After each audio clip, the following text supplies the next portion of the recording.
They are. They're down. Yeah. Rage. Ugh, I was kind of hoping they wouldn't run that way. Put your wizards on the outside for cleanup with the Valks. Mm,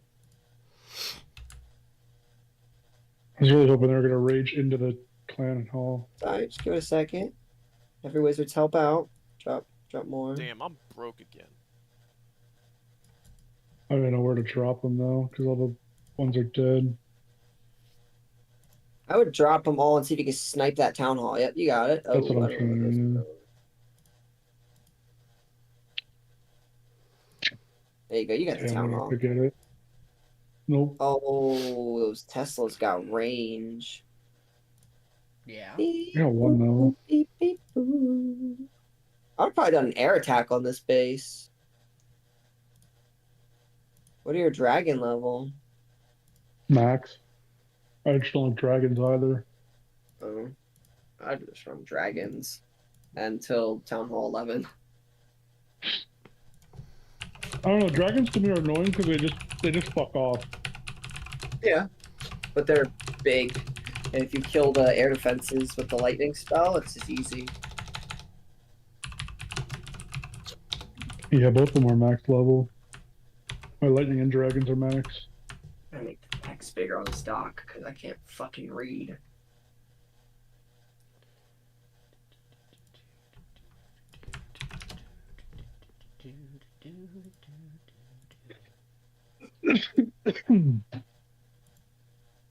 Oh shit, we're going live with this? I mean, I'm recording it for preservation's sake. Just act like it's a regular session. That, No like, pressure, Introduce Vinny. myself. You don't have to do anything. Just like we would play any other game, and I would record in the background. You know. Just don't say anything Except there'll be racist. thousands of eyes and ears listening to it. Yeah, I guess no. I can assure you, none of the things I do receive that much eyes. They receive my eyes. I think I won't the even most watch we've this. ever done is 45 views. They receive Vinny's ire. How the fuck do we get 45 views? I What do think you mean it's how? I think it's one of the anime podcast ones, not one of a D&D one. You know what? No, you know what? I think the first I think the DM's nights actually do really well. With views as well, but that's like a whole nother. Alright. Are we More are than we fucking sort of ready. ready to get started? More than fucking ready. I hope you know Well, hold on, I that. have to give Dylan head. Alright. I don't want it. I don't want it. Record it on stream. I don't think you heard me. I don't want it. Yeah, Jordan, you don't not Jordan. Dylan, you don't get an option. Okay. Oh, this is the kind of campaign we're playing. It's non-con.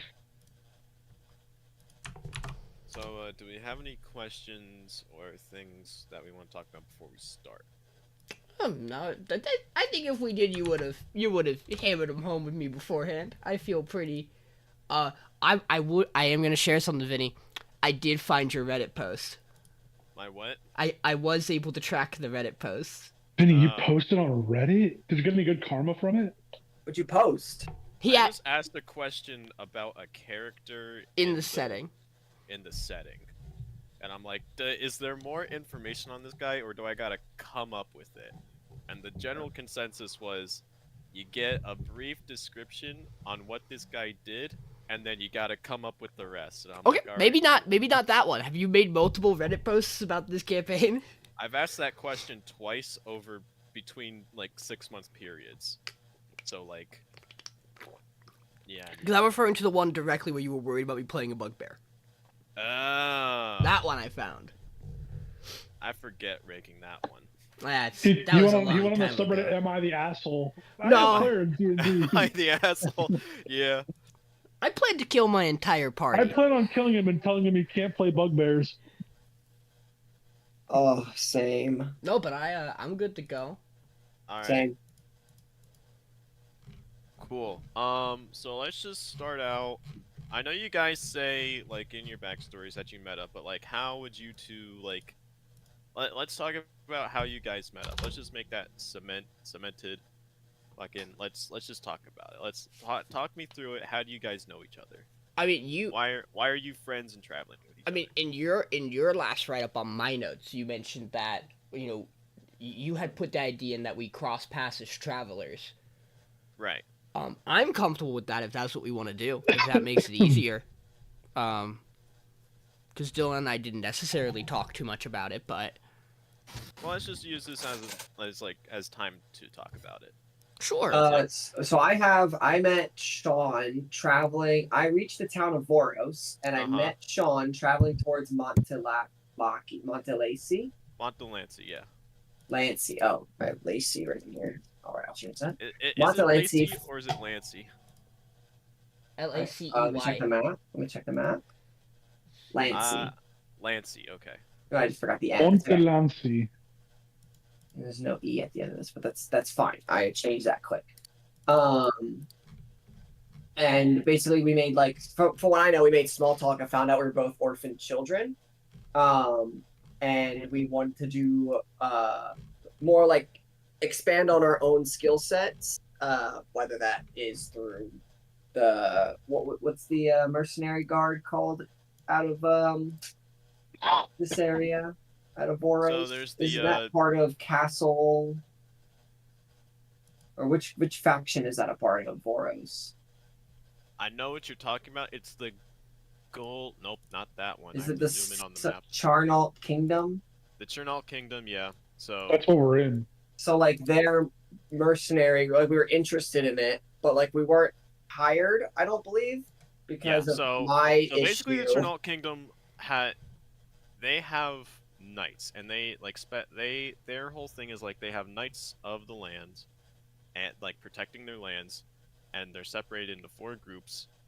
And what's currently happening right now is in the Burok Empire to the north, they have begun what they've called the Empyrean Crusades, which is to push back the forces of the Astoyan Empire who have been crossing over the mountains into the Burok. But the Empyrean Crusades have been pulling soldiers and allies from the Castanelian provinces, the Chernalt Kingdoms, and even some mercenaries from the Nordenlands to push back the Astoyan threat. And so what's happening as a result of that, a lot of experienced knights of Chernalt are leaving to join that crusade, but that leaves the Chernalt very unprotected. So what's happening now is a lot of young knights are being recruited, and a lot of that recruitment is going on down in Montelancy. And becoming a knight gives you benefits of access to, information, resources, all kinds of shit. It's just by working as a knight. That's the appeal of it. Yeah, and then under that spot, where we decided to kind of stick together in our travel towards Montelancy, we were stopped by an individual who gave the 2 of us a letter with instructions to meet with a benefactor and potential friend at the tavern in Voros after sunset. The messenger was wearing a cloak with armor underneath, marked with a seal in the shape of a sword wreathed in white flame. Yep. I forgot I wrote that. You sure did. I did not have prepared. So that's I mean, kind we of can change embarrassing. it. I could change the words. That's just what I have. They're just in the notes. It's just Yeah. the notes, yeah. I didn't sure read I that had part something before in mind. either. I'm sure I had something in mind for that, but I do not have anything planned for that right now. I mean, Can for I what erase- for what it's worth, we can keep it, and we don't have to actually interact meeting the guy. My character's not gonna press the dude at all. He's gonna take Right. this letter, and he's gonna immediately turn to Dylan's character and go, "What does this say?" All right, change it from Voros to Mont Delancey. All right, so we're gonna meet at a tavern, a potential friend at a tavern in Montelancy after sunset. Or just don't worry about the sunset part. I don't know why the fuck I got that. Because it description. sounds cool. It does you know sound what? cool. Okay, fine. We'll do it after sunset. Okay, sure. That'll be. It sounds cool. After God, what the sunset. fuck was I thinking? I do You not want me have to- anything for that. It's okay. No, listen. because I wrote like parenthesis marks when I was writing my backstory, and then you wrote the stuff in red, except these two things. I just added these as notes. So Yeah, I remember doing all that. So I you write my added stuff this. in red. This is He the wrote last his that I stuff in remember. green. I don't remember anyone writing this, so I just opened this right now and saw this, and I Yes. was like, "What is this?" Yeah. Okay. All right. Yeah, I don't even have everything that Dylan does, which is even funnier for me. I have. Wow. I really. Hey, dropped it's the fine. ball on that We're one. here to cook. You have. This We're is here session to 0. cook. Yeah. So We're here to cook. clarification on this. We're coming from Voros. Yes, you're leaving from Voros, the Voros area. From. Just Okay, and then let's reclarify. So we are approached by a cloaked individual wearing armor underneath. Yes. This sort of looks like stately, like official Okay, armor. and we're still keeping the sword wreathed in white flame because it's cool. Do we right? know what that is? Yeah. Sure. Yeah. Do we know what that is? I'm assuming if we don't have the name, we don't.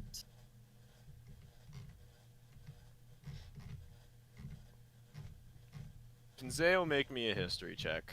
Oh shit! The first roll. You got this. You got this. You got Alright. this. You got this.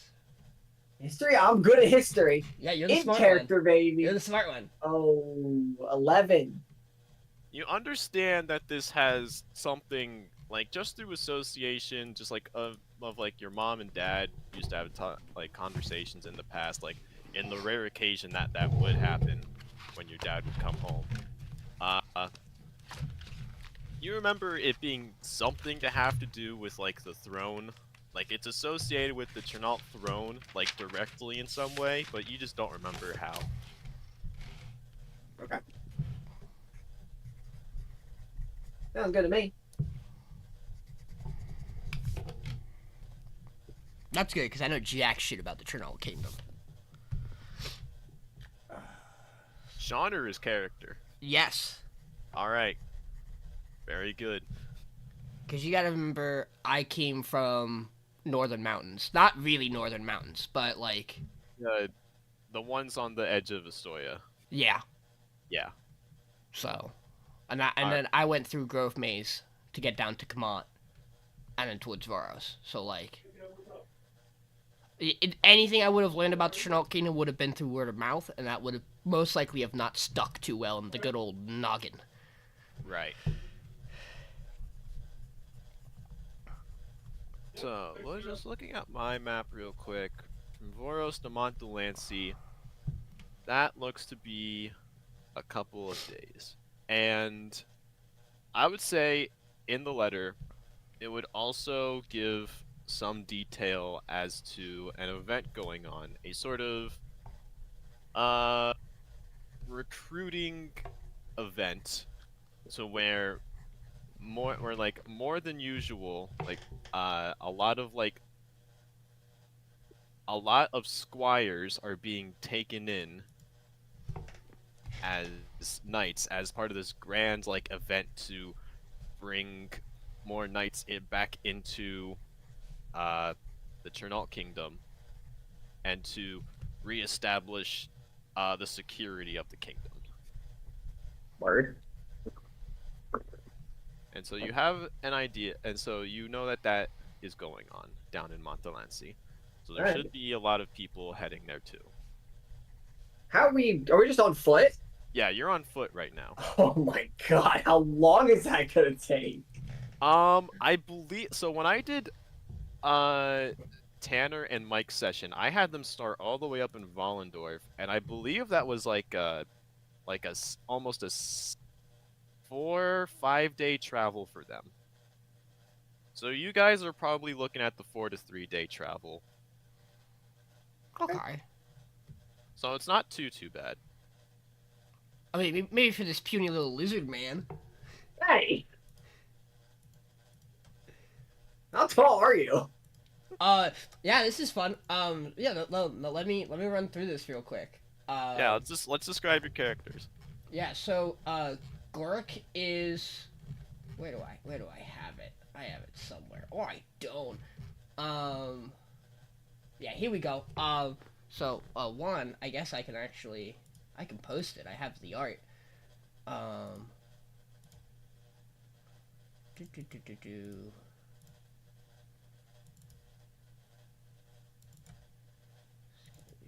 Right there, baby.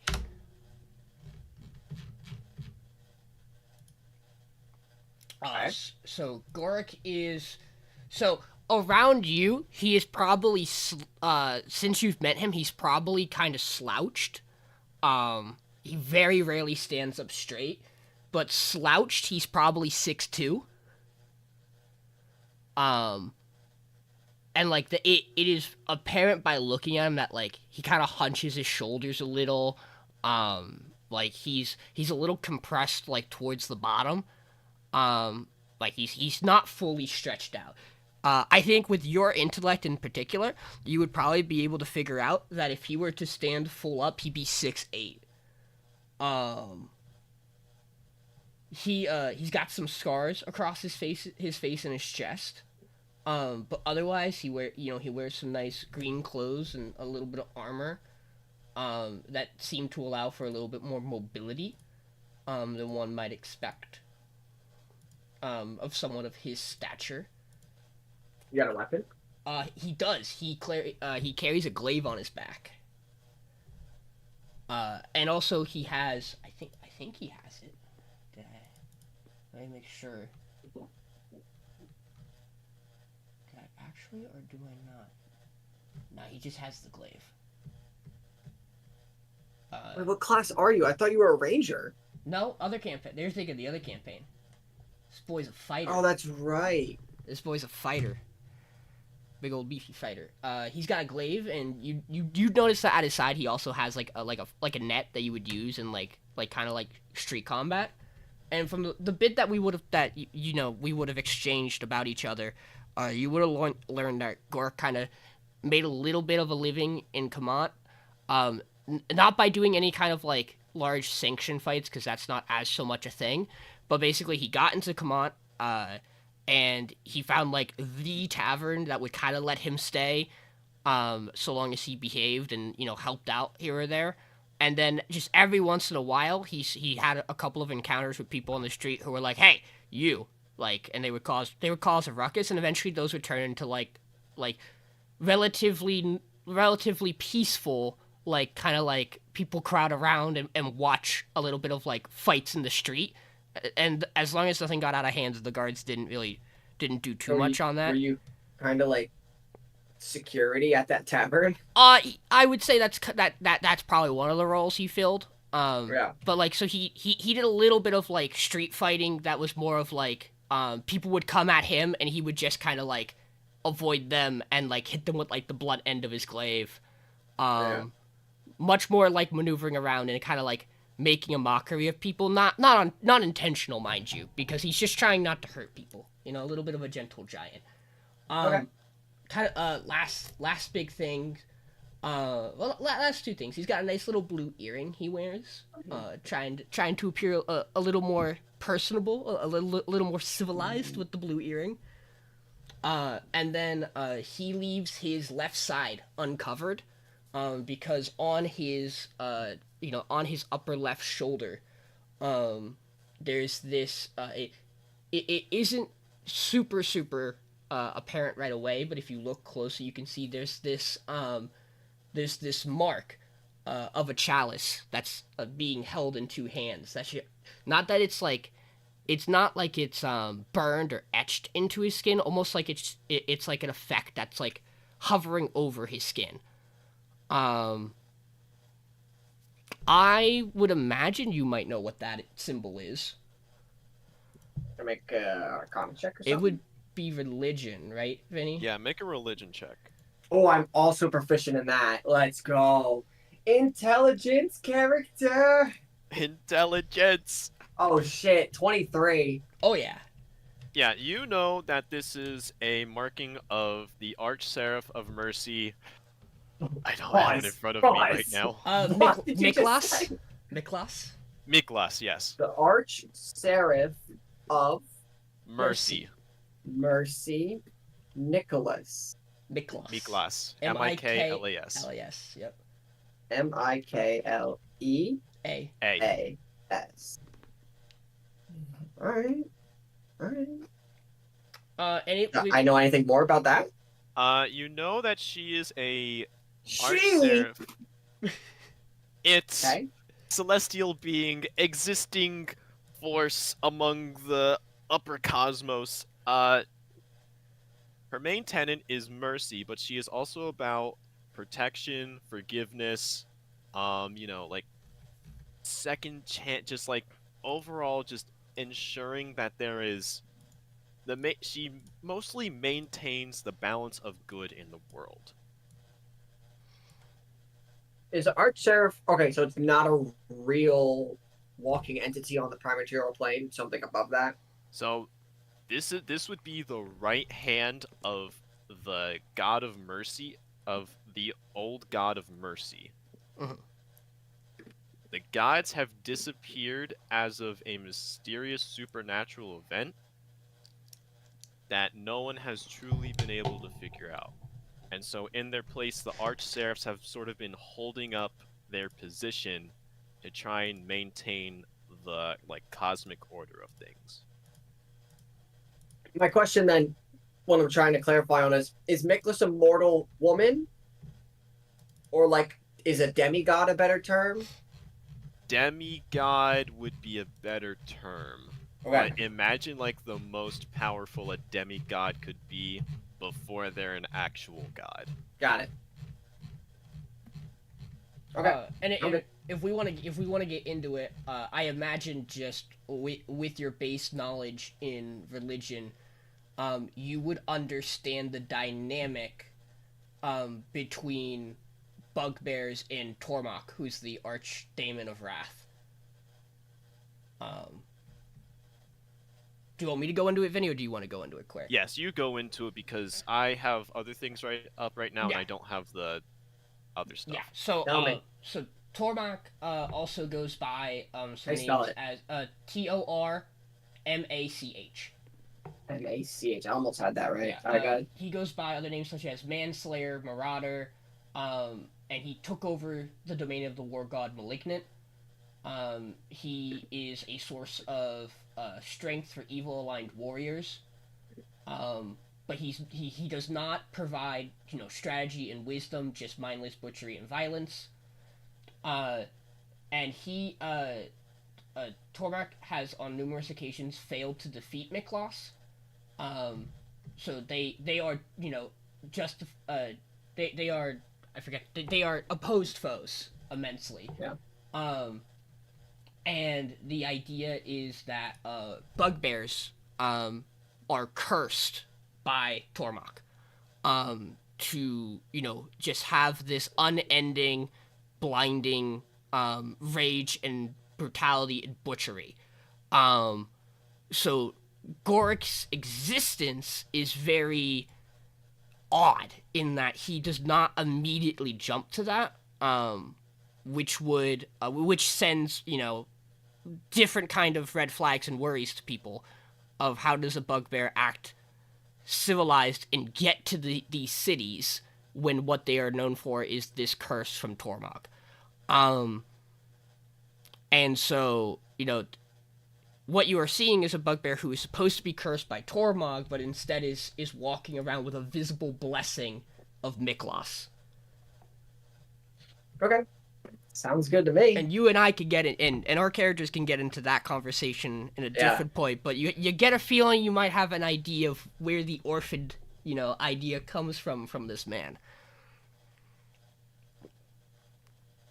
What does Pinzeo look like? Oh, yeah.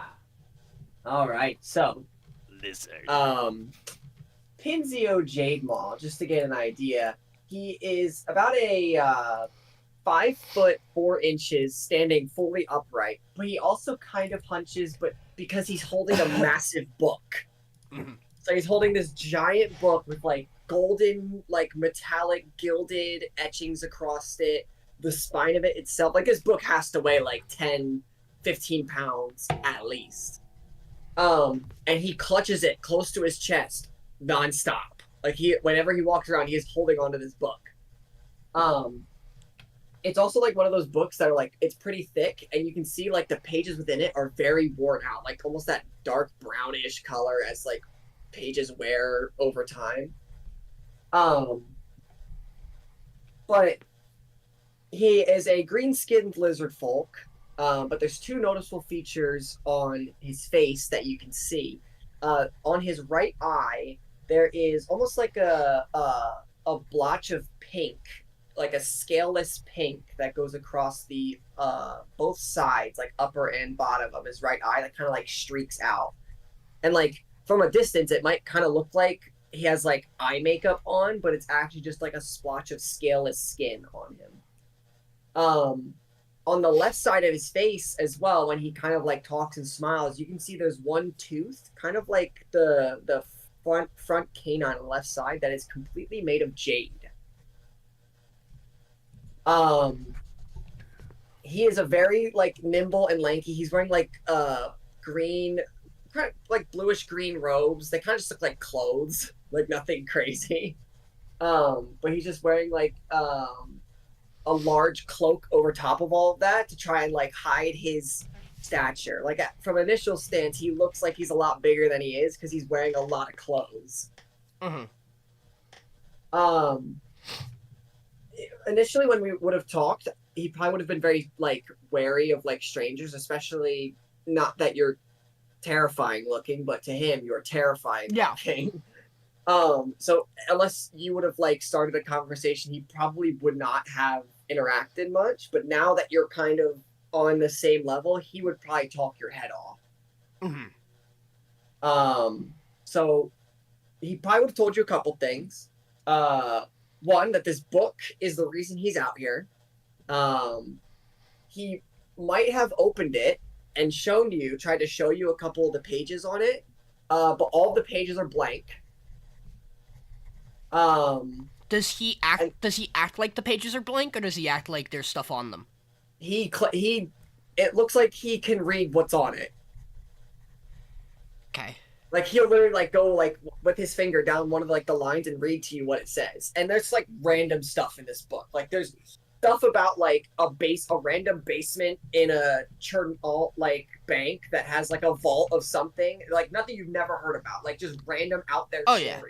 Some of the words don't even like make sense. Like it'll just start talking about like one ancient legend and then just go into like a grocery list. Like it makes no sense. Wonderful.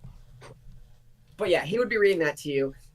He probably would have also explained to you that he's also looking for where his father and mother both went. And he's hoping that he can get strong enough to eventually find them both. And they're separate. They got lost separately. Okay. But he's also convinced his mother's dead.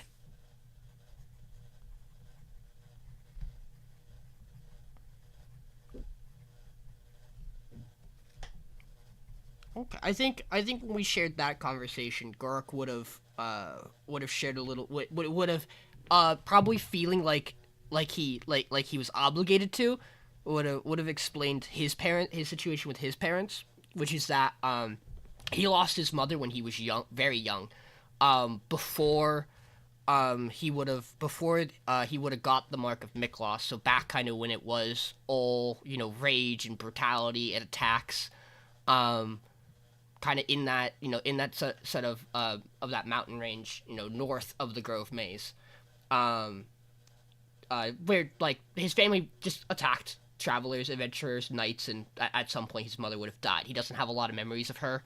But after that, him and his father were still traveling together, and they met a priestess of Miklos, which is where him and his father both got these marks, and that gave them a little more. That kind of grounded them, pulled them to like having some kind of sense, and then to try to help them, she had them travel southward towards the Grove Maze.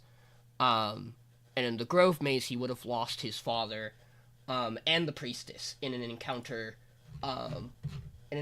with the Severe Templars. So they're dead, or they took them away? The priestess and his father are both dead.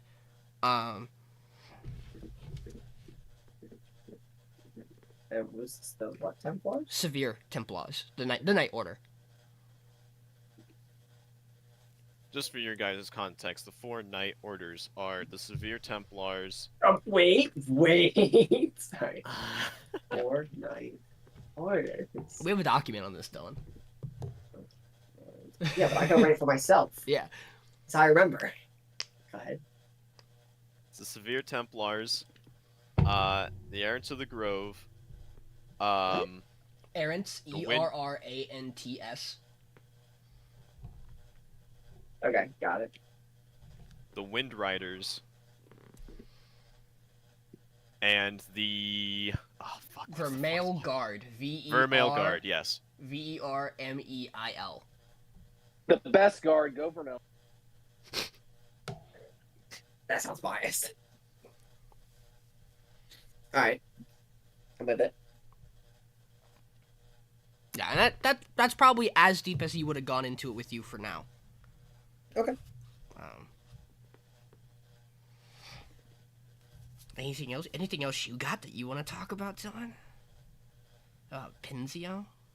I mean, he seems just kind of like a very sheltered kid who is finally coming out into like the real world, and he might make mistakes. I mean, you seem like you're more of like a hardened, more mature character. You would probably at some point not see me as more of like a friend, and sometimes as like a child. I think there's probably gonna be that. But as you're gonna find out too, Gorruk's not that old. He's also kind of young. And his knowledge and like even his vocabulary is very limited because it's what he's picked up in the time that he was with the priestess and what he's picked up since her death. So there are gonna be moments where you say words to him and he's gonna ask you questions about him. So like I think Gorruk views the dynamic with Pinzeo as I'm gonna protect this person and they're gonna help me learn because I don't know how this works, and he at least seems to kind of know how this works a little more. All right, I'm down with it. The brawn and the brain. It is. Except you would have had to teach him the word brawn. Whatever that means. Any other questions? Any other checks we want to try and do before we start No. traveling? Nope. I'm just, we finally have an intelligence-based character in the party. Huzzah! Go birds. Go bird! Go lizards! Alright, so I will say that you guys on the outskirts of Voros begin making your journey down to Mont Delancey, where you have some sort of lead to help each other try and make a better life for yourselves. And I guess. you don't. Sorry, I guess the No, one thing you I go should ahead. say. You go ahead. The one thing we should clarify also is that equally Pinzeo has gets some looks because not only is he a lizard folk, but he uses magic, right? And we would both know. Well, I'm sure Pinzeo knows greatly, but I think Gorruk would know from a base level that magic's not the most common nor looked upon in good light thing in this world. Yeah, Gorruk would understand that magic equals voodoo. It's like Yeah. it's generally not liked. But I think he's willing to be open about it given his own background. Oh. Because from his understanding, there's probably a difference, but I mean the mark that's on him is magic of a degree. It's divine, but it's magic. It's all the same in his brain.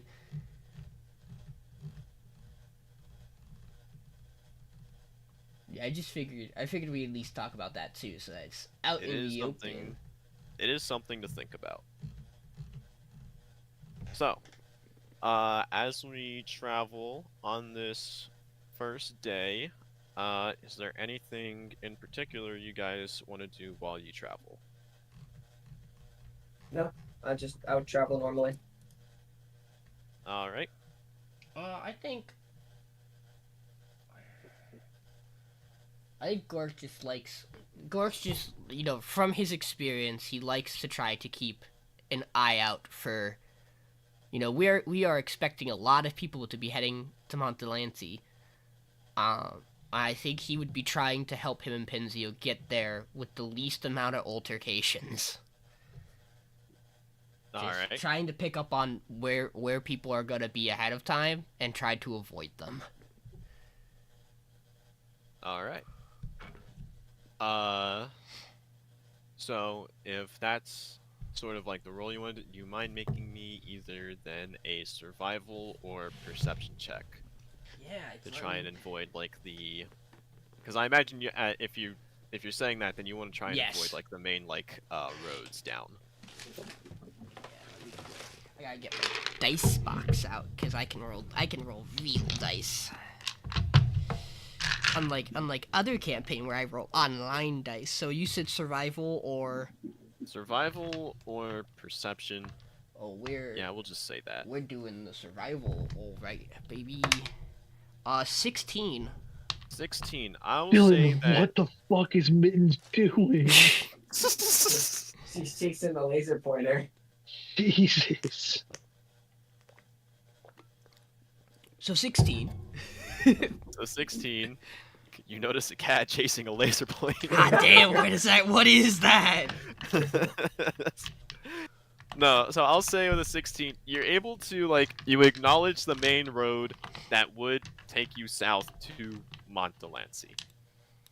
And so you sort of figure that, alright, so if I'm able, all these rivers seem to lead out to sea and they're all going south. So if I'm able to at least keep with at least one of these rivers and sort of also be in line with the main road, I should be able to find my way down in about the same amount of time. So you sort of like lead your friend off the trail and find a path that aligns with one of the many rivers that goes south down the Chernault Kingdoms and start making your way south. Perfect.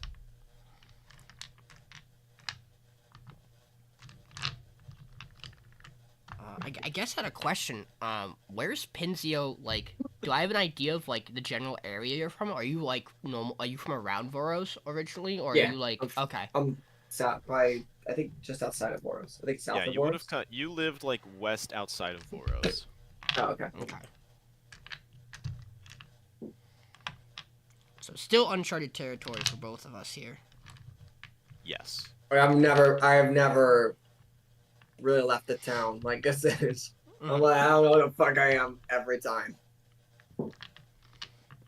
I'm just gonna have you follow me through these rivers. But I'm a good map reader. That's good. Yeah, well, All right. I will say though,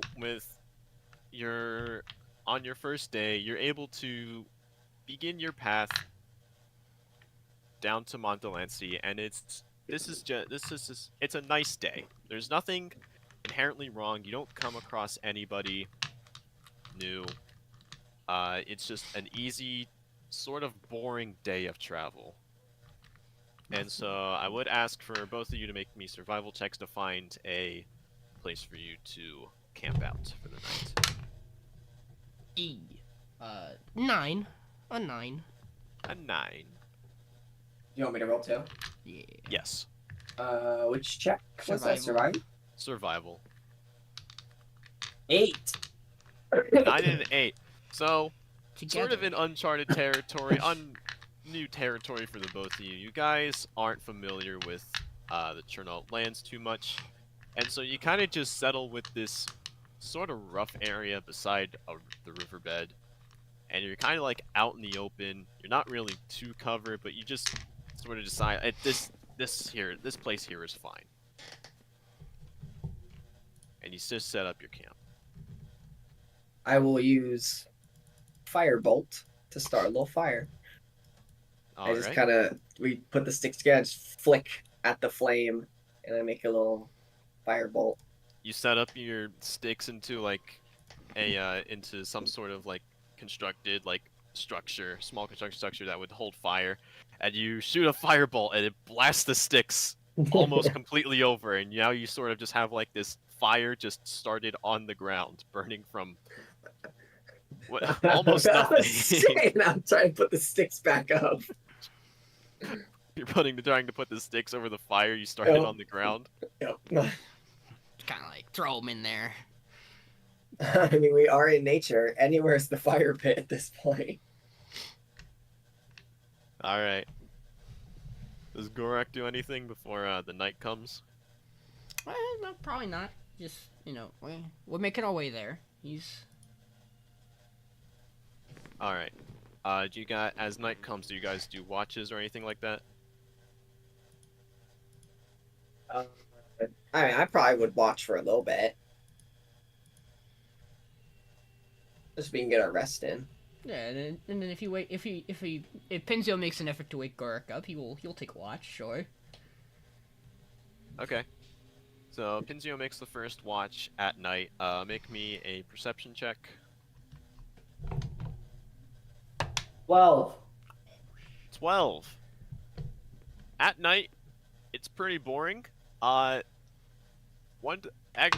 Make me.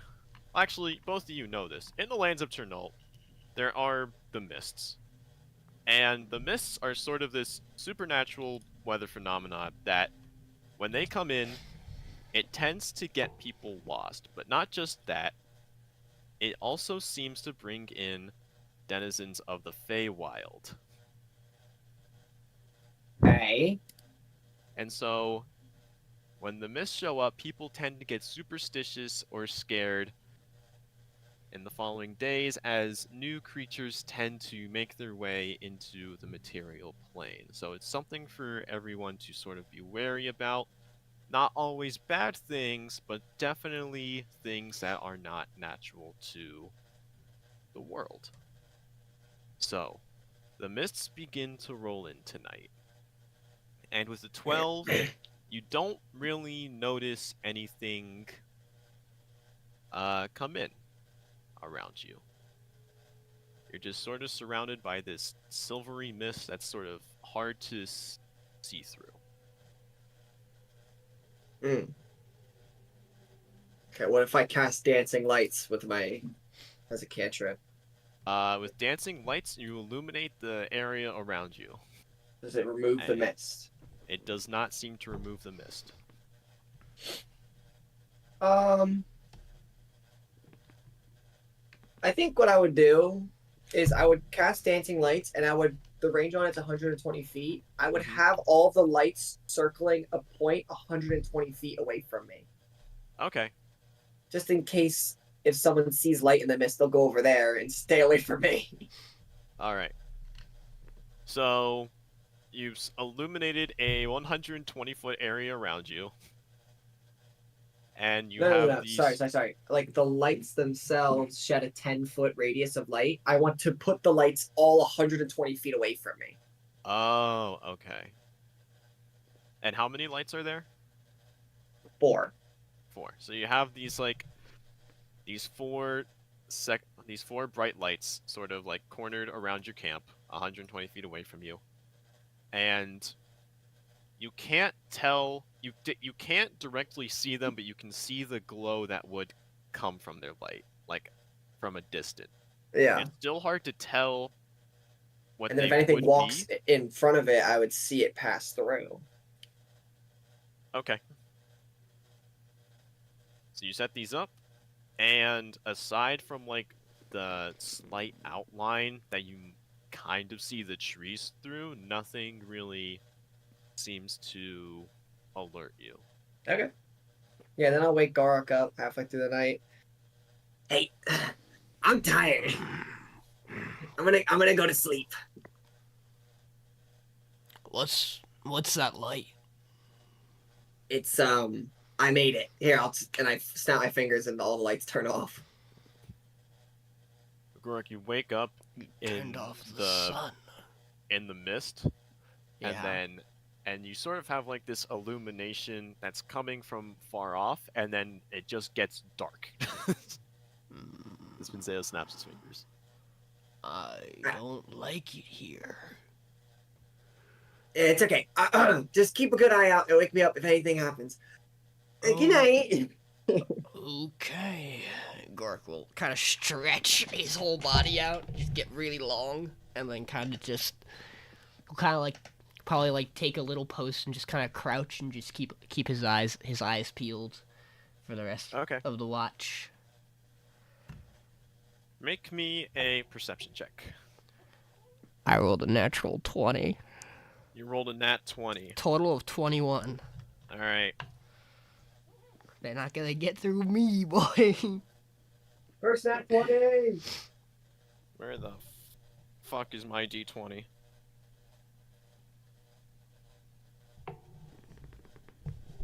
All right. You are exceptionally sharp in this moment, as you're looking around and keeping watch about like an hour, maybe 30 minutes into your watch. You see this sort of tiny creature just like skulking around with that, from what you can tell by the light or embers of your campfire.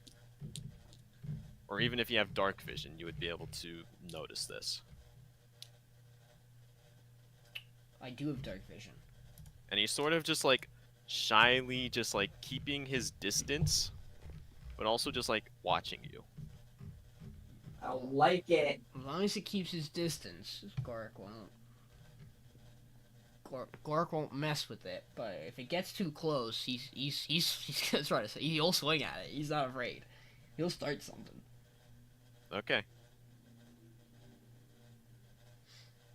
So through the night, he's sort of just like it. Make me another perception check.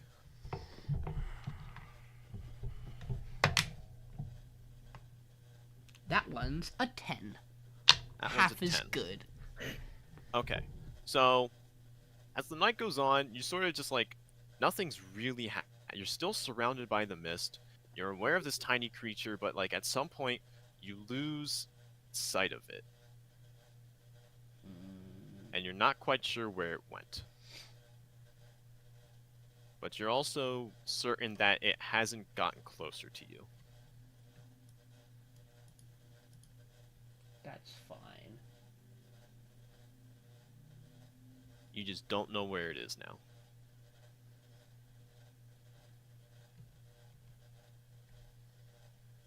And eventually, morning comes. The mist starts to dissipate with the daylight.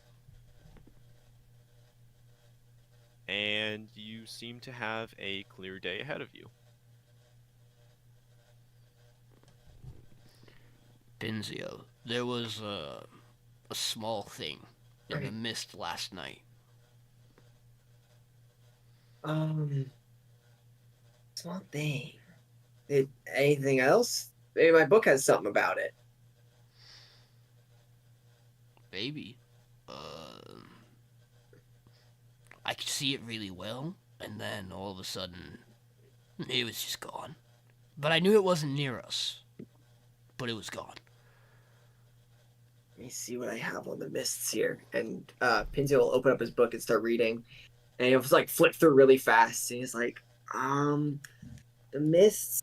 Oh, okay. I have the mists in the southern area of the continent are infamous for. No, Jeremiah, it was I who cheated on you.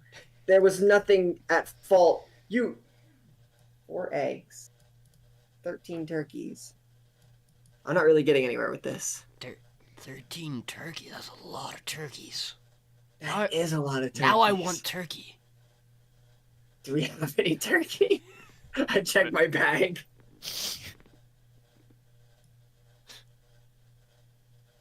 And we just keep going. Make me a survival check. I roll for turkey. 5. 5, you don't notice any turkey on you or any signs of turkey around you. Gorruk, do you want to make a survival check? Oh, absolutely. He's got me looking for turkey now. Yeah, baby, that's a 22. 22. Gorruk, you seem to notice turkey-looking tracks heading south. You're looking through your book, kind of just head looking around, and you go back down to your book. Gorruk just kind of accidentally, like maybe a little too hard, kind of like bats your stomach. Pinzeo. Oh my god. What? Those tracks. Those are turkey tracks. Oh my god, the book was right. He slams the book shut. Come on, we have to go follow these tracks. Pinzeo, you're a genuine what's the word? You're smart. I have no idea. You're smart. Okay, thank you. Yeah, there's turkey tracks. All right, and you guys begin following the turkey tracks down along the riverbank, or down along the river's edge, as you head your way down south. Yeah. So make me, as you try to follow these tracks, make me another survival check or perception check. I am equally as good at both of them, but That's another 22. Another 22. That's All two right. 19s in a row, baby. We getting this turkey. 13. All right. 22 and 13. You guys, these are like bird-like tracks that you're following, and as you're following it, this area starts to get a little thicker. Like some brambles begin to pop up here and there. Like the brush gets a little more dense. Like it's just a little harder to walk through, but you seem to be doing just fine. But also Nope, that's it. Neat.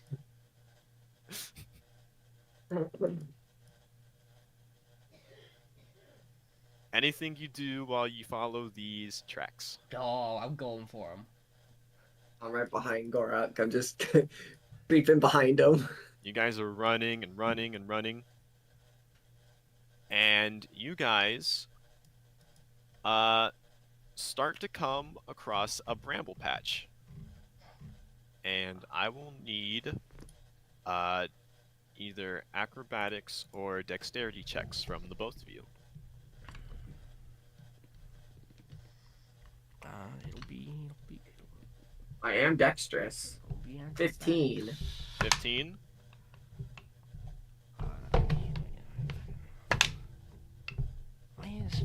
Hold on. Sorry, I need to make sure my dice actually roll and stay put. Perfect. Unnatural 20. Unnatural 20. You guys are able to maneuver through this bramble patch no problem. Wait, You guys don't get caught up on anything. You know how to move through it, and you guys are able to keep following the tracks down. We hunger. You hunger. I'm very dexterous. And as you move through this bramble patch, being aware of your surrounding, make me another set of perception checks. Can it be survival still? Or does it have to be perception for this one? This one is gonna have to be perception. 3.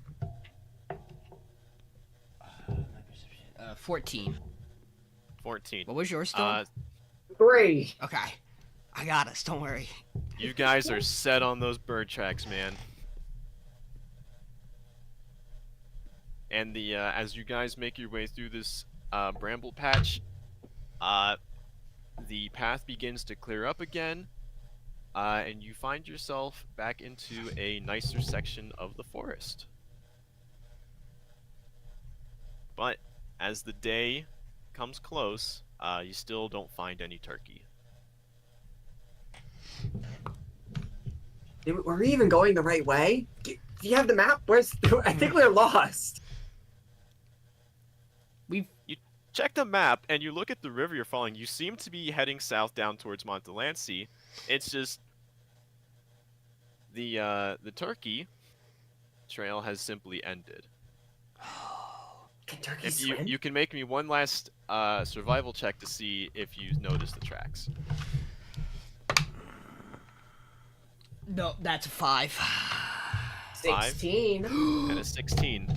With a 16, you notice that even though you've come out of the thick patch of the brambles, and while the tracks have ended, the brambles seem to continue downriver. And you notice that the tracks seem to align with the growth of the brambles. Huh? This is a strange turkey. Maybe it's a spiky turkey. I don't think that's a thing. Maybe it's a veggie turkey. It grows with the grass. Let me see if I have anything on veggie turkeys in my book. I'm actually kind of confident you will. I actually feel really good about this one. So it tells me you're gonna find Legends something. tell of the rumored veggie turkey. One that's Pinzeo, how hard are you looking in your book? How hard are you looking in your book? Just until the first mention of veggie turkey. You're looking for the first man. Make me an Arcana check. Let's go. Good at Arcana. Not good at rolling Arcana. 9. 9. You come across a section about the veggie turkey, and you find a delicious recipe about how to stuff your turkey with vegetables and make an herbal melody for your family for your family Right dinner. here, the veggie turkey. Look, corn. As I show you blank pages. He just stares at it. Yeah, we're on to something. We gotta be. And so you guys travel south a little bit further, and you guys bed down. And you guys find a nicer section of the woods to bed down for tonight. You're in a little more cover. Thanks to your survival checks from earlier today, you have a better idea of the surroundings. You follow the turkey, you get to safety. That's what we know. All turkeys lead to Montdelancey. All turkeys lead to Montdelancey. And you finish your second day of travel. Is there anything you do while you set up camp and prepare to go to bed for the night? Nope. I'm chilling. I'm dreaming about turkey. Are you keeping watch again?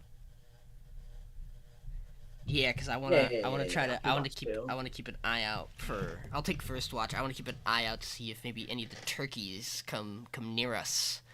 If we are struggling with food too, I can always go fishing in the river. I can hold my breath for 15 minutes.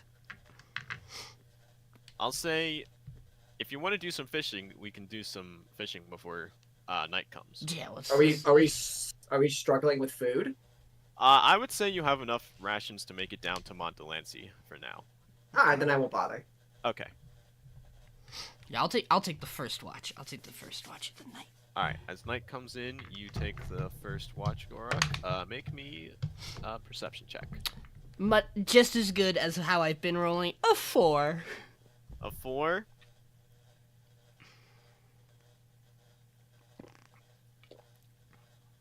Gorruk, you, on your watch, are on the lookout for veggie turkey. Oh yeah.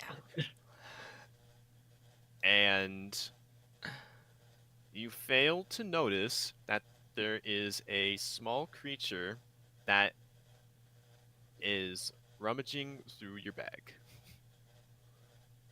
Oh yeah. I'm gonna find that turkey. Gonna find that turkey.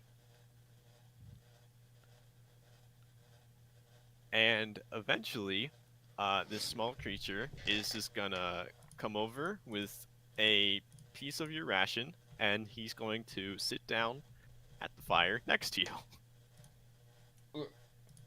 And this creature is a tiny creature. It sort of has the body of, like, Gollum from Lord of the Rings, but it has, like, an elephant's, small elephant's nose and goblin ears. And it's sort of just taking, like, little pieces of rations from your guys' stuff and eating food next to you. Hey, little buddy. He sort of just, like, looks at you, just, like, chewing. What you got there? So it just points at the ration, like this bread that he's like eating in his hand. Yeah, I think that's mine. And he just like keeps holding it and eating it. You know what? We can make this work. I'm looking for a veggie turkey. And if I find it, you can have some. Know anything about it?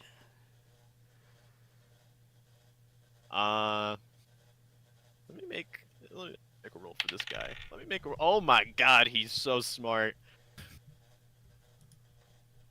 He's so knowledgeable of the veggie turkey. Oh, he's got history proficiency too. God damn! Oh.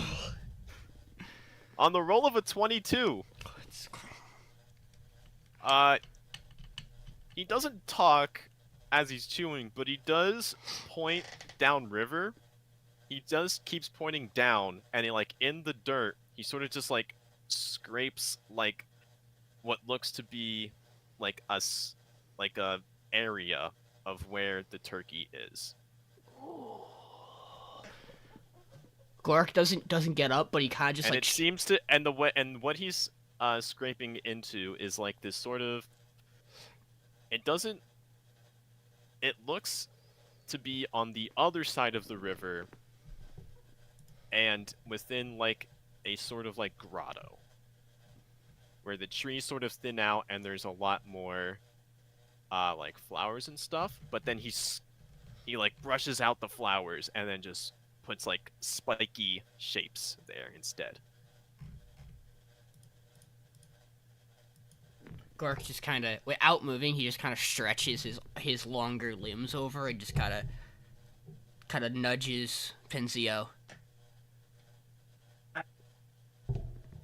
Who is this? It's Gorruk. We're on to something. Veggie turkey. Oh shit. He'll stand up. What's Pinzeo? See when he stands up. He sees what I described earlier. He sees this little creature, like sort of just like he's still going into your guys' bag and like taking like bread and shit out of it. Hey, Just, who like, the fuck is that? No, hold on. Look what he sort of like cowers in fear a bit. look what he. I was talking. Look what he pointed that out to me. I'll point towards the veggie turkey info. Okay. Oh, and for perspective too, this is also like a tiny drawing. Okay. So what are we gonna do about this? Why is he stealing all our food? Well, he gets some food. We get a veggie turkey. I think it's fair. All right. Well, take us to the veggie turkey. He sort of just like sits by the fire, just keeps eating the bread. Gorruk's gonna like pull his bag, kind of close it, put it on his back so he doesn't get any more out of it. You've had your fill. Let's come with us. Let's get more food. Do you And Gorruk's gonna try to speak in Sylvan. Okay. Do you know this? And he Can- just can you nods his talk? head yes. Okay. Come with us. Let's go kill it. Let's go kill a veggie turkey. He just like whispers to you, "Scary." In Gor- Sylvan? Gorruk's In gonna Sylvan, yeah. Gorruk's gonna stand up at full 6'8" height and just look down at it. Let's go kill a veggie turkey. He like whispers up to you again, tired. Gorruk's gonna kind of Dad, I enough to eat all our damn food! condense back down. Well, you do get sleepy when you eat. I get it. But we could let's take our stuff so he doesn't get any more food, and we'll go get this veggie turkey. He just tells you sleep. Yeah, we'll let him sleep here, but let's go. You and me, Pinzeo. No, and then he points to you, sleep. But the veggie turkey. He's pointing down to the ground now. Pinzeo, I'm confused.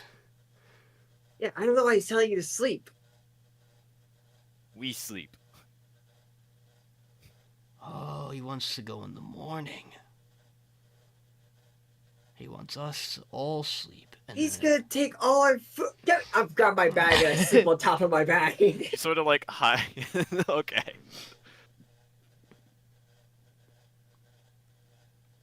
What do you? So like, you start sleeping on top of your bag, Gorruk. What do you do? I think Gork's gonna like rummage in his bag and he's gonna try to like separate some of his rations and like tuck them away like somewhere else in the bag, but like leave a little bit still out in the open. And he's gonna finish out his watch and then he's gonna pass off to Pinzeo and sleep. He's gonna trust this little guy's word. Okay. Pinzeo, this little guy, he's still kind of sticking around. He's like hanging out near Gorruk as he goes to sleep. Yeah, I'm gonna take second watch. I'm just gonna be eyeballing him the entire time. Alright. You see him start walking over to your bag. Is he trying to touch my bag? He sort of sees like this like little piece of cloth and he starts like pulling at it. I'm gonna visibly growl at him. He sort of like gets scared and just like runs over to Gorruk and sort of just like he like makes like an angry face at you and sort of hides behind Gorruk. It's a lot to hide. And then you see him sort of start to climb on Gorruk and try kind of like a cat nuzzle like kind of like into him. The fuck? Fucking weirdo. I say in he Sylvan goes to because I sleep. also speak Sylvan. And he goes to sleep. Let's go. We got a little guy. We got a little ugly guy. Yeah, I'll keep my fucking eye on his ass. Anything else around me? I'm chilling. Make me a perception check.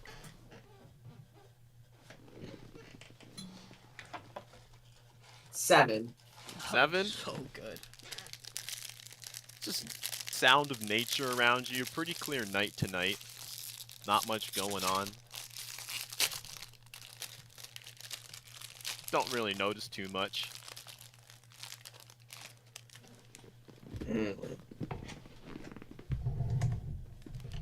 And with that, morning's here again. Gorruk. Mm-hmm. As you wake up, excuse me,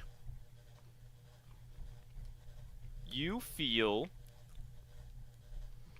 a bit. You feel really refreshed today. Oh, I feel good. You wake up, you feel really refreshed. You feel like you're able to take on the world today, and you gain 10 temporary hit points. Yo! I have more HP than some people. Dylan, I have more HP than some people in our other campaign right now. That's crazy. Okay, he feels good. Pinzeo, you see Gar kind of wake up. He kind of looks around, nods his head, and you watch as he does like some really huge stretches. Pinzeo, I feel good. Okay. Veggie turkey. Yeah. Pinzeo, as you finish your watch, you don't know if it's like, I don't know, maybe because you didn't sleep or something like that. For some reason, today you have the feeling today's gonna be kind of a shitty day. I want to fucking die. Gork, Not like death is like near, but like you just feel like it's like a bad Tuesday for you today. It's like I hate Tuesday to begin with. Gork kind of pats you on the shoulder. I got today. Just he'll start striding towards what was pointed out to him last night by his little friend. Which at that point he'll realize he's gonna start looking for the little guy. You'll see that. Yeah, make me a perception check for the little guy. 13. 13. You see he has crossed the river, and he's like pointing at some rocks for you guys to like sort of walk across, and then he starts like pointing downriver Okay. on the other side. Let's go. All right. This is gonna be a You guys terrible pack set up? of events. you guys pack up and you start moving downriver again on the other side now. And make me some survival checks. Some. Body wants 14. 22. 14 and No, 22. 21. You guys, 21. 14 and 21. Pinzeo, you begin to notice the trail of brambles that go down river again. And Gorruk, you actually notice the tracks again. Let's go. And the tracks appear to actually be imprinting and scratching into the dirt as you head downriver. I think we're getting closer. And as you guys travel down, you begin to come upon what looks like what your small friend has drawn out for you. This sort of like opening in the grotto that has become completely surrounded by these briars and brambles and other sort of thorny vines. Eyes peeled for any turkeys. What's that? Eyes peeled for turkeys. Make me a perception check. Oh, that's a 4. You do not notice any turkeys right now. They must be hiding, Pinzeo. They gotta be here. Oh, I have a fucking headache. I hope you fucking find it. That thing ate all our food. But we're gonna have so much more. Alright. Let's keep going. Well, yeah. Let's look around the grotto. See if we can find anything. You guys move into the grotto. Yeah. Alright, make me...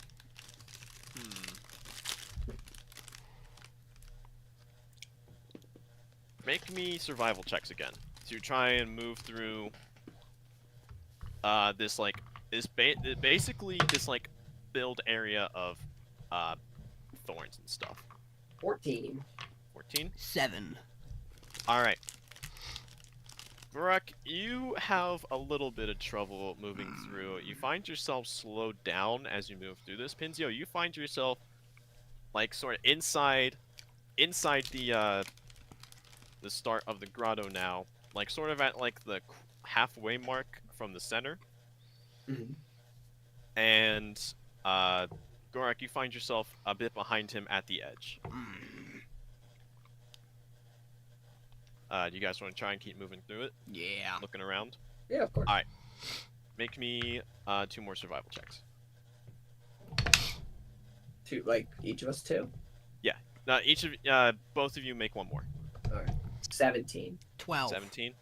17 and 12. Alright, you're able to get yourself free, and you're able to catch up with Pinzeo, and you guys are now both basically in the center of this briar patch. This big briar patch. It's about 100 foot like area next to this riverbed. There's some bushes and stuff around, but it's mostly vines and thorn bushes that don't seem like too dangerous, but still like a pain to move through. Gork's gonna get his glaive out. Get ready. All right, It's hunting season. make me perception checks as you look for your coveted veggie turkey.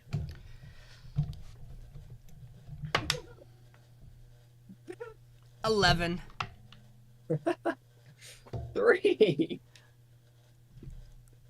So, you guys are looking for turkeys in this briar patch, and then suddenly, you, Gorruk, being the largest one, the biggest target, Yes.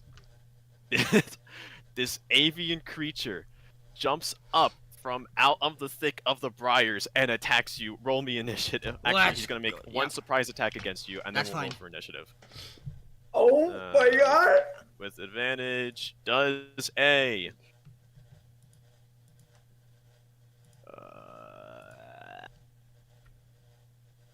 17 hit you. Yes, it does. All right. Can I use my reaction or no because it's surprise round? Can you use reactions in a surprise round? I don't think so. Because I don't have a turn yet. Vinny, come on, TPK him with the Can turkey. you use Reaction in surprise round. Can't take the reaction until that turn ends. Alright, no, you cannot take your reaction. Alright, I'm good, I'm good. Alright. You take... God, I am not prepared with dice today. Don't say that. It's just, the best part about being a DM is you can lie. I can lie. I'm such a bad liar. You take... Holy fuck, thank God you have temporary hit points. Let's You go. take 9 piercing damage. I still got a temp HP left, baby. He's not even got me yet. As this avian creature leaps out and attacks you, and you hear another screech come from behind you guys. Roll me initiative. There's 2? 17. Let's go. That's a good initiative. 9. 17, Gorruk. Right. Vinny, are you doing the alternating or are you gonna do standard? Yeah, so I'm gonna ask this. Do you guys want to try a different initiative form? So I heard about this. I was told about this, and I'm interested. I have just not. have some questions. It's So a good. It's interesting, Sean. Go ahead. So alternating initiative, how it works is whoever rolls the highest initiative goes first, but then it will go in descending order, switching between sides. So let's say, so you got a 17, Pinzeo, but let's say my monster rolls a 19. It would go the monster, then Pinzeo, and Then then the it would other go back to monster. the monster regardless of what their initiative, of the monster turn, regardless of what the initiative turn, and then it would be Gorruk's turn. So with the 2 of them, because we know there's 2, would it go Pinzeo, 1 monster, me, the other monster? Yes. Yeah, guaranteed. I don't. Ooh, that's an interesting one. I How do think you it's feel very. I think it's very. I think that would be very useful for fights that are even number of people. But the second the numbers are shifted, that's where action economy gets way fucked. That's when action economy gets way fucked. But I've also like thought about this where it's like, well, what if there's a big monster? I don't like legendary like actions, like reactions, right? Or Mm-hmm. legendary actions like where the monster just like interrupts a turn. I would rather than if the monster like one big monster get 3 turns in that. I'm interested. Where it's like you in get trying your it. 1 turn and then 1 action, 1 action. Yeah, but then I made the reference. But yeah, but then technically, doesn't the fucking ancient red dragon get 3 charges of their weapon breath in every round? They do. They get an attempt. They get an attempt at weapon breath. Yeah, they get Mhm. triple So I the was sort amount. of like, in order to balance it, I would say on their first turn, they get to try and recharge it, and if they don't, Okay. then they can't try again until it's their first turn again. Okay. I mean, That's how I would balance. I am that. willing. I'm willing to test your ability to balance this. I'm down. How about you, Dylan? Yeah, Let's try it. fuck it. I'm Okay, good. If I die, it's Vinny's fault. of course. All right, and let me roll for the monsters. What did you get, Dylan? 17. 17. 19 and a 9. Gorruk, what's your dex mod?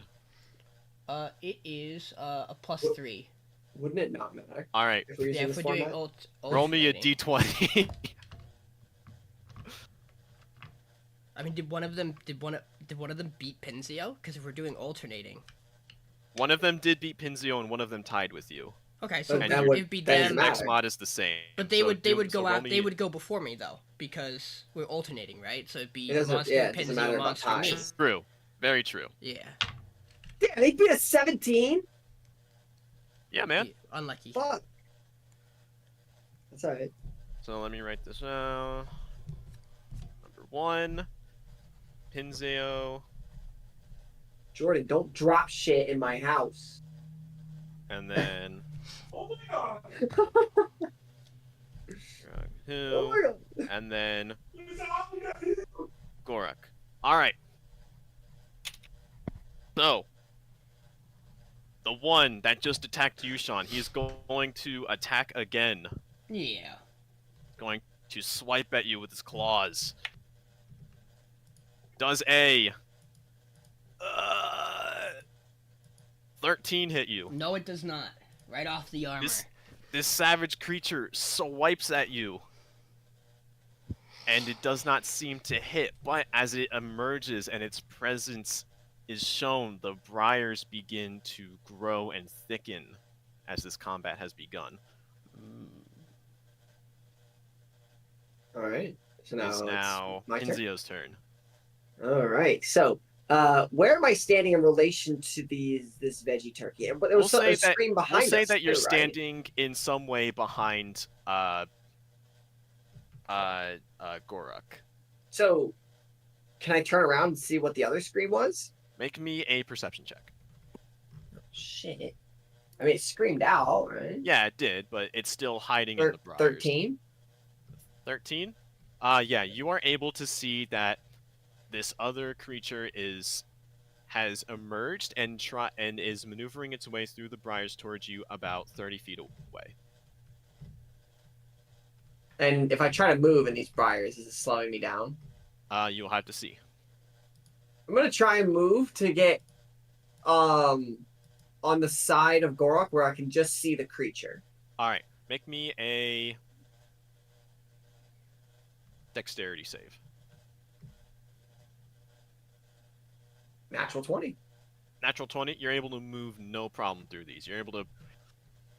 Alright, so I'm gonna use my full movement to kind of like go around Gorruk. So I'm still kind of facing this creature attacking him, but I still want to stay within 15 feet of the creature. Okay. And I am going to cast Burning Hands at first level as I open my book. And one of the pages, there's like a spark of flame, and I grab the flame, and I'm going to clap it onto my hand and just shoot flame out at a cone. Okay. Is this You a make dex me a save for me? dex save. Alright.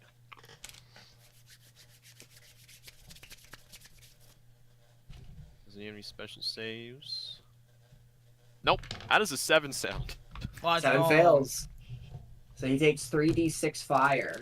Okay. I did not roll the greatest, but he takes 7 damage, and I assume the briars also get incinerated? Yes, you see as these briars begin to burn away, and as you angle this spell towards them, this Brayrog seems to be especially affected by it. Right rock. The fuck is that?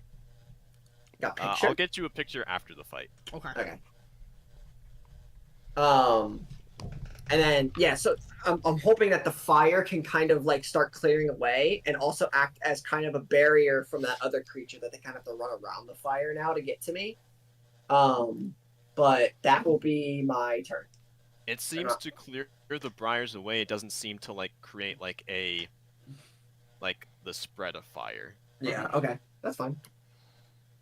Alright, so it is now the other Brayrog's turn. And it is going to run straight at you, Pinzeo. Okay. And he's going to just jump and sort of launch itself beak first at you. Okay. That one. It launches itself towards you and sort of like dives into the briars, completely whiffing. Oh my god! Was that the one I hit or the one that was hiding? The one that was hiding and running up. Okay. And then it is now Gorruk's turn. Okay. So we got. So I have. So the one Pinzeo hit was the one that was hiding? Or... No, it was the one that was attacking you. Okay. Yeah, I hit that one. And the other ones just run up behind it. Then I'm just gonna keep focusing the one that's directly in front of me. I'm just gonna take my glaive. I'm gonna attempt to go get it. I'm gonna attempt to just fucking stab through it. Alright. That's a natural 20, baby. Jeez, you just fucking eviscerate this thing. You come and swing down and absolutely cut this thing, this burned avian-looking ground creature in half. How much damage you do? It doesn't matter. So here's the fun thing. I rolled a 2 on it, but I have great weapon fighting, so I get to re-roll the 2. Okay. Okay. I rolled another 2. Do you get to reroll that too? I think I do, right? I could just reroll 1s and 2s. Alright, what's your... reroll 1s and 2s once per attack. I just want to... I believe is what it is. When you roll 1 or a 2 on a damage die for an attack you make with a melee weapon and what you are wielding with 2 hands, you can re-roll the die. Must use the new roll even if it is a 1 or a 2. Yep. Okay. So it's the 2. It gets doubled to 4, and then it's it is plus 4 more. So it's 8 in total. All right. Yeah, you come down. Do you want to describe how you cut this thing? Yeah. So now that it's it's just kind of been set ablaze a little bit.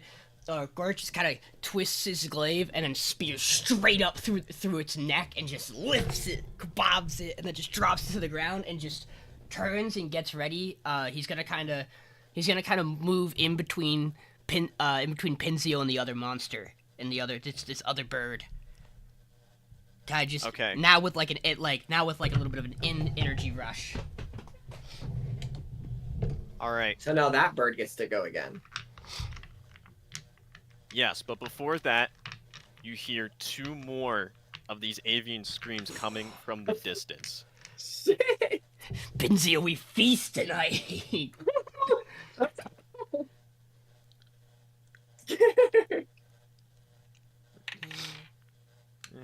Alright, so they'll both come in after Gorruk.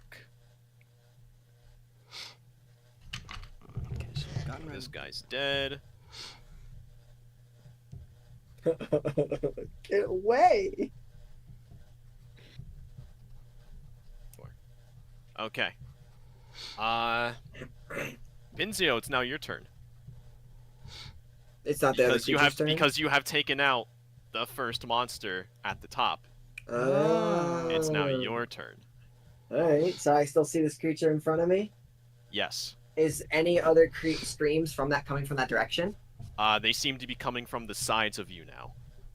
Alright, well, I will... Do I still see this creature that tried to attack me? Yes, but it is right in front of you, though. I'll look over and I'll see you spearing that, fucking veggie turkey. I'll look over and go, I like mine cooked! And I'm burning hands again.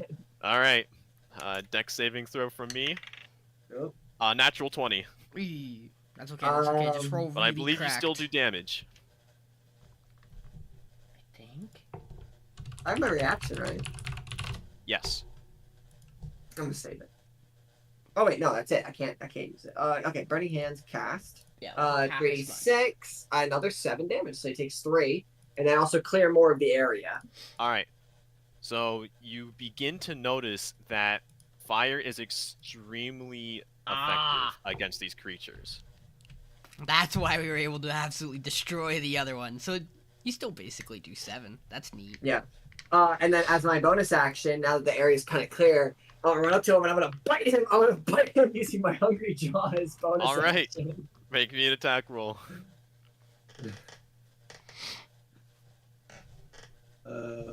Plus 0 to hit. You got it still, I believe. 17. Let's go. You chomp into like the clavicle of this weird avian creature. Oh, shit, And I do 1d6 minus 2 damage. Woohoo! Negative 1 damage. You just bite him. You just bite him. But I You do bite him. gain 2 temporary hit points for doing That's that. big. That's big. Huzzah!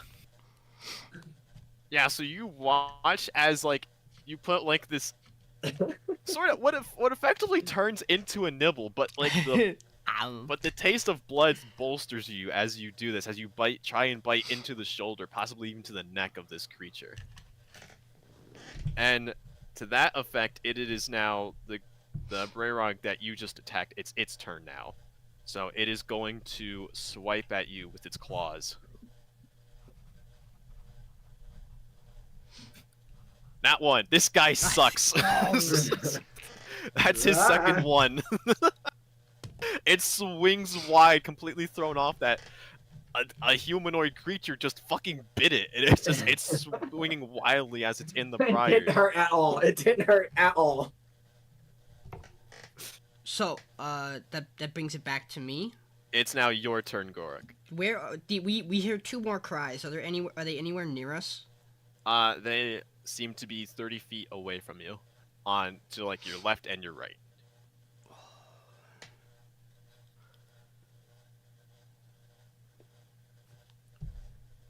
Trying to think. Oh, and I will say, Pinzeo, when you cast that Burning Hand, the briars did seem to burn away too in front of Alright. you. So that Alright. area in front of you is also cleared out. And the area in front of Gorruk is also cleared out. Okay. I want to. So, I got some long limbs. It extends my reach by 5, and my glaive's reach is a 15. So I want to move. I'm just gonna take like 10 steps towards one of the 10 feet of movement towards one of the new birds. Okay. And- Make me a dexterity save. Okay. Dex save 13. 13. You are okay. Okay. You are able to move freely. So one of these new ones is in my range. I'm gonna attempt to hit with my glaive from my reach. All right. That is a 19 on the die, so that's a 25 to hit it.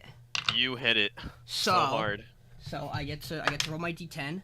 So that's an 8 plus 4, and it has not technically taken a turn yet, right? No. The new one. So I get to do it. I get to use my surprise attack. Because the rule is it has not taken a turn yet. So I do an extra 2d6 damage. That's 8 more. So that's 8, 8, 16 plus the 4. So 20 points of damage to this thing. You kill. Tell me how you kill this one too. So Gorruk his eyes are kind of like in battle mode. He sees that Pinzeo is just on it, jaws nibbling the one that we have, the one that's like just been fucking wasted in flame, rolling around in the bramble, and he's like, that one's fine. And he's gonna turn to like probably the one on the right. He's gonna step a little bit through the bramble, and he's just gonna extend his hand and just stab the glaive up, and the extra reach catches the thing off guard. It just kind of looks down as the glaive comes up and just, again, right through the neck. And just because it's a pretty big stretch to get there, Gorruk just kind of pulls the glaive back out, and then with his extra movement, he's going to kind of take that 10 feet of movement back to where he was, right by Pinzeo's side. And now we only got 2 to focus on. So you moved back to where you were? Yeah. Alright, make me another dex save. I got this, I believe. That is an 11. An 11 just fails. You find yourself grappled by these brambles, and you take... Where's my d4? Ah! I almost dropped everything. You take 3 piercing damage. Okay. As these brambles begin to, on their own, wrap around you and up your body. We're fine. Okay, but I'm still, so I try to move, I get stuck, but I'm still within striking range of the one that Pinzeo's on, and that feels good. So, my turn will stop there for now. Alright. So we have one of the new... It is now the 2 new Brayrock's turn. Which one is dead? One is dead. Thank you for reminding me. And then there is another one charging towards you, Pinzeo. And it is going to come up and try and strike you. No! Holy shit. Does a 21 hit. Yeah, it does. Alright. No, I'm so fragile. Take 7 slashing damage. You're Oh my fine. God, that almost killed me. You're fine. You have the 10 HP. You're fine. I do. I'll just, It comes up and it slashes across you. It's now your turn again, Pinzeo. What do you do? I'm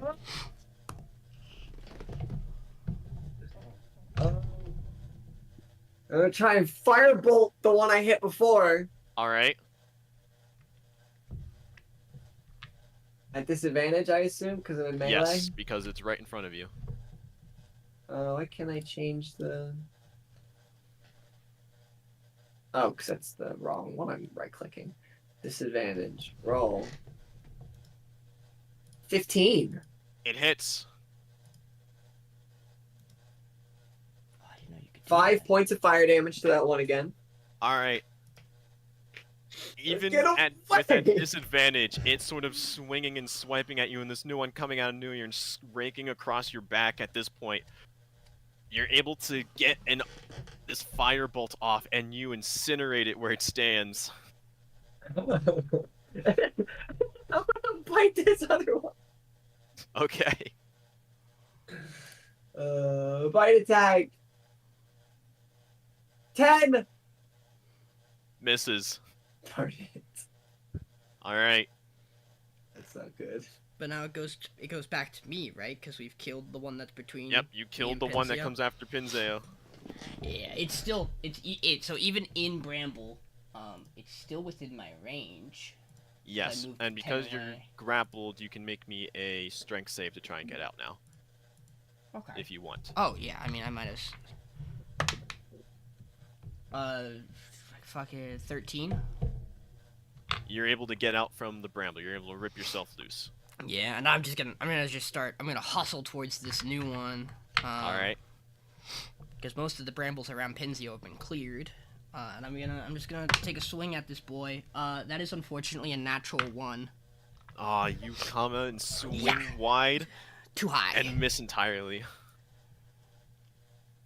Yeah, but I'm gonna get right on top of this guy too. So now we're just both right here. All right. Having some bloodlust, this Brayrog. Actually, let me. Yeah, no, he's fucking insane. He is going to try and claw attack you again. Does a 15 hit, Pinzeo? It does not. It does not? I have an AC Natural- of 17. Natural What? armor, baby. Oh my god. Oh my I'm a god. level 1 lizard wizard with 17 AC. I'm Without nimble. shield. He's Oh hard. my- He's harder to hit than me. Just I'm a barely. nimble boy. Pinzeo I got. I'm losing my Yeah. mind. Pinzeo, I'm losing my mind. Pinzeo just gotta bounces back and just gotta. The book foresaw this moment. I'm making every encounter from now on dangerous. I do not give a fuck. We're level 1, Vinny. I don't care. I've cemented the idea now. Well, Dylan, you're up. It is now Pinzeo's turn. Oh, yeah. I got firebolt in the face. Alright, make me roll at disadvantage. Uh-oh. 8.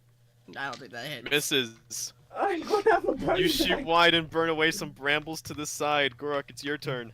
Yep, that's it. That is an 18 to hit. 18 definitely hits. Oh well, that is fucking. I deal 7 points of damage to it. Yeah. 7 points of damage. Mm-hmm. How many hit points? Alright.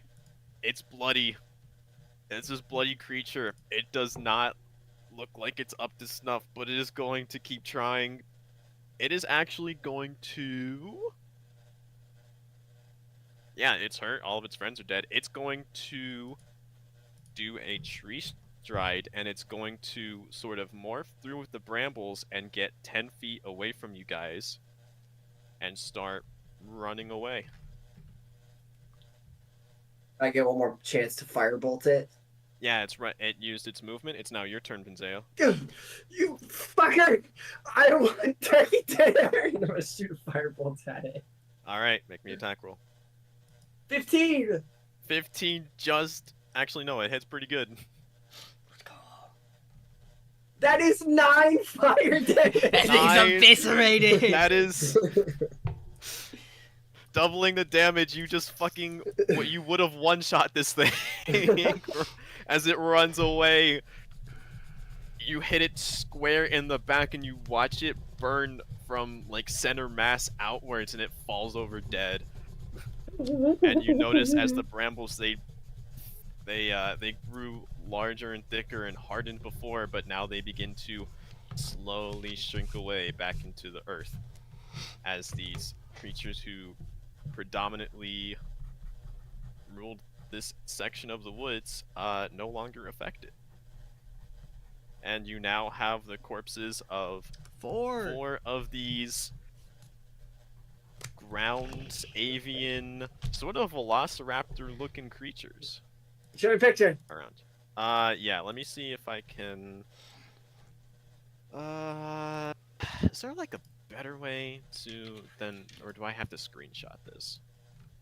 You just copy paste it. I don't know. I can't because it's a PDF.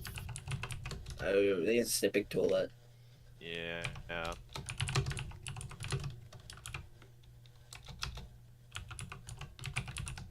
Oh, wait, hold on. I'm gonna steal from Pinterest. I'm a terrible human being.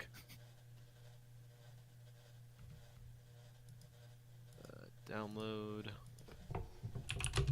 And upload file.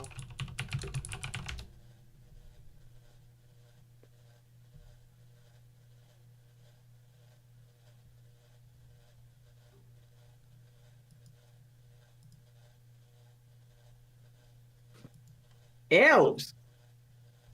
That's what you were fighting. Food. It's food. I will attempt to take a short rest then. Please. So you guys sort of want to camp out in this area as the brambles die down and you have Yeah, like, we these, cleared like, them out of corpses? here. All right. We'll short rest while Gorruk makes us food. Yeah, I'm gonna start cooking. Do I complete the short rest? Start Hold on. Before you short rest, No. you Vinny, how did you get Dylan's selfie personal? as you try to short rest, you find yourself unable to recover from this fight. What? You don't know why. It's just that feeling of just a terrible day just comes up and you're just unable to recover yourself. Oh from my this. god, it was that fucking piece of shit who cursed my ass. Or it was the mist. You know, it could have been the mist. Maybe. Can I use my arcane recovery? You can use your arcane recovery, you just can't recover hit points this day. Alright, arcane recovery, I guess spell slot back. And then I'll get you a picture of our little guy. Yes, please. Where is he? You actually see him. Paste, please. Alright, fine, I'll download this too. Brayrog.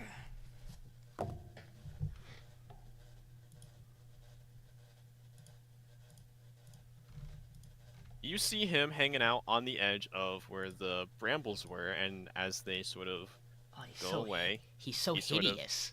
I love Yeah. him. Yeah, he's a little guy. You see him start to approach you guys from the edge, and he starts to like rub his hands together and like look at your winnings, your earnings of this fight. And he comes over to one of the corpses and he like starts to lift and like pull like at the finger and begins like pointing at it. Ooh, chicken fingers. Yeah, I'll cut And he him. go, I'll cut him off for him if that's what he wants. all right, make me a what's it, animal handling or survival to harvest stuff. I'll say survival. I appreciate that. That's a 15. 15, you are able to collect all of these claws and fingers that are attached to these Brayrogs. And he sort of like, as you pile them in front of him, he sort of like, he begins like stacking them and like you insinuating them like as a staff towards you. Okay. You take. He says that to you in Sylvan. Okay, I'll take him. What And is then it? he sort of comes over to like the bodies and he says, "Cook, cook." Yeah, that's the plan. Tonight we feast on Brayrog. Tonight we feast. Dylan, Yeah. as you try to rest and you finished your encounter with these Brayrogs, you begin the book, sort of glowing from the pages, What? The book? What? Tell me. and Tell me. you open it, and it begins to tell you about Brayrogs, these creatures from the Feywild. Oh my god, and no interruptions about Jeremiah's love triangle with Josie? You were so excited. How you ever gonna finish that story if they aren't gonna keep We have to interrupting find out you? who the third person is, too, but... So what does he learn about the Brayrogs? Brayrogs are small, avian-esque, fey creatures.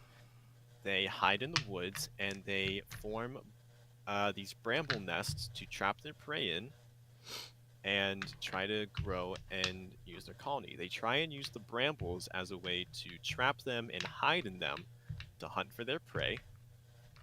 And they often use, while you didn't notice them at first, they try to use human cries to draw in travelers to catch more food. Well, that wouldn't have worked on us. We aren't interested in humans. We're interested in chicken. Turkey. Turkey. And you see this note: Brayrogs have a penchant for mischief. Brayrog sighting was once a sure sign that a more powerful guardian of the forest was nearby. Without the oversight of such a master, Brayrogs act unchecked. Yeah, we're the new guardians of this forest. I don't know if that's what that means. It just sounds like they were left unchecked. And A then little make me an Arcana check as I love it's- Arcana checks. as you sort of Yeah, put your roll well on focus this into one. this Natural book. 20 Let's Natural go! to a total You of sort of- 26. You begin to focus your magic into this book, and you did your arcane recovery, right? Nope. So, yes or no? Yes. Okay, and so you have a spell slot back, right? Yeah. Alright, so you are able to obtain more information about the Brayrog if you focus a spell slot into it. Dang it, I just Do it. got Do it. it. We're fine. Do it. I'll keep you safe. Yeah, it's yeah, fucking no. So, another piece of information comes up about the Brayrog. A Brayrog has claws of thorns. Someone who has proficiency in woodcarver's tools can craft a staff of briars fine. from the That's what claws he of 10 did. of Brayrogs.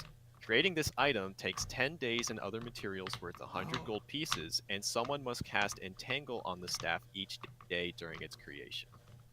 Oh. I read that out loud in Okay. Sylvan. I kind of look towards the little guy. Is that what you're gonna do? He points to you, and he says, thumbs up, and like also rubs his tummy, like showing that he's hungry. Oh, you Yeah. traded for food. Yeah, we will trade for food. Yeah, this sounds dope. Let's go. Yeah, let me. And he goes to you. He says, "Find Druid." There's probably gonna be a druid. There's probably So gonna be a druid. we each have the fingers. We just have to go take it to a druid. So he was He getting thumbs up. he was And he getting thumbs up. He was getting us set up. I see. I like you, So little we guy. have the materials. We just That- need a let, person. Let me hold on to it. Yeah. I He don't- sort of he sort of looks grumpy and like angry at you still, Pinzeo. He's like, and he like points at Gorruk to have him. Hey. He cooked the turkey. We're a team. Mean. Yeah, but Nice. we're a team. Gore kind of looks. He points to himself. Brawn points to Pinzeo. Brain. Nice. Mean. Nice. Kind of shrugs. Let's cook. And Gore's gonna kind of just start All right. getting the meats out. It is time to have a nice meal of Brayrog. All right, and so you cook your meal of Brayrog. It's very like fleshy That's for fine. expecting an avian. That's fine. Like something sort of like expecting like turkey or chicken. It's very like sort of close to like game. It's like a lot gamier than you expected. That. But it's good. It's good when it's really cooked. We will really cook it then. Make jerky. You make some more food and rations for yourself. I was gonna say we kill Your fucking little 4 friends. of these things. Oh, He's Gork's sort gonna of- gonna look to the little guy. Me, Gorruk. You? What He sort of shrugs are his you? shoulders like, what did you ask? What are you? And he begins spelling out like on the ground, Kilmulis. Wait, what? Bless you? What? Can you spell? Please. I'll put it in Discord. That'd be great.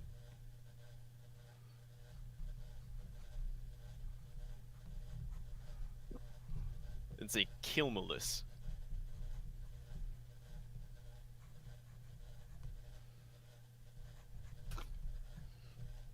Pinzeo, you know anything about that?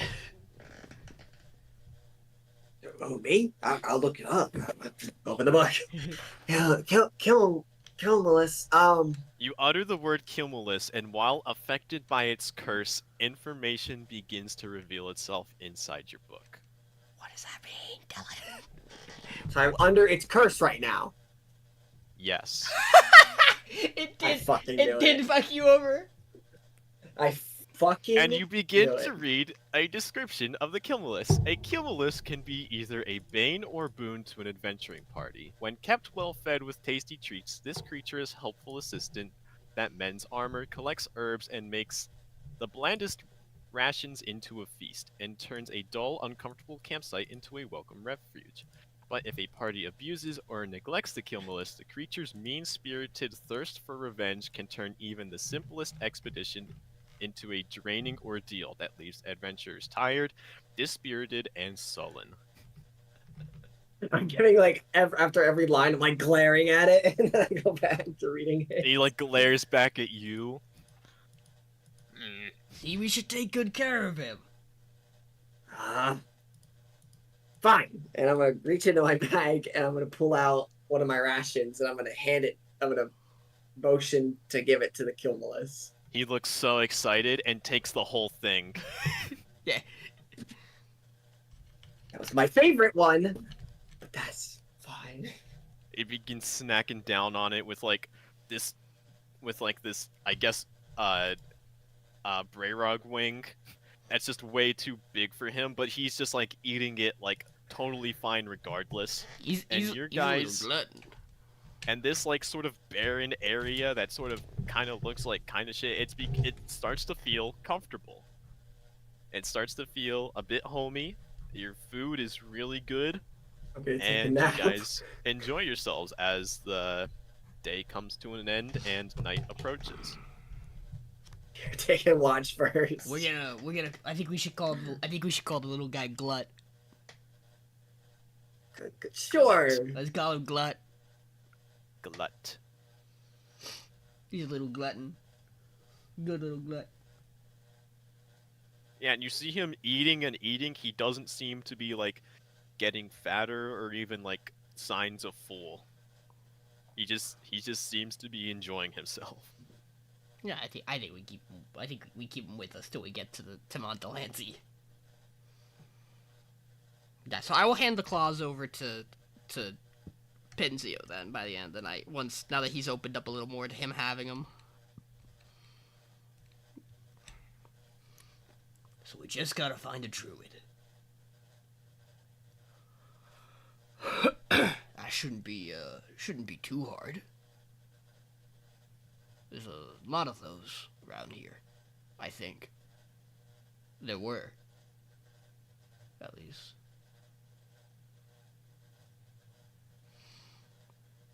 So do you want to take the first watch? No, I'm sleeping. Okay. You know what? Fair. All right. Pinzeo goes to rest. Gorruk, you make the first watch. Make me a perception check. That's a 5. A 5? I'm comfy. I'm not. You're comfortable. The area around you seems safe. We cleared it out. The wind is blowing, but you do notice the mists come back again, but they don't last for as long, and they seem to go around the area that you're in right now. And it's sort of like a passing like gale of wind. It's sort of like it comes like really thick, really fast, but it like sort of goes around you as if like you're in the eye of like a storm or in a hurricane, and then it just goes by and passes, and nothing seems to really change, and you don't notice anything besides that. Okie dokie.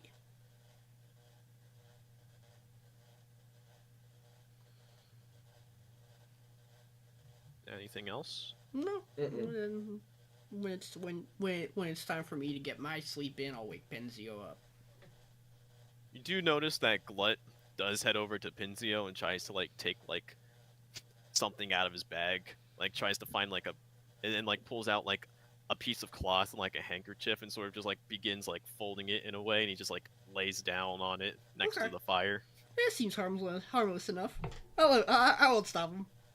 Yeah, when Pinzeo sleeps, it just looks like a blanket just like left on like a bed. Like you don't see anything under it until you get closer and realize that he's just under a bunch of cloth. I was gonna say you just have so much cloth. Yeah. I would say that same way.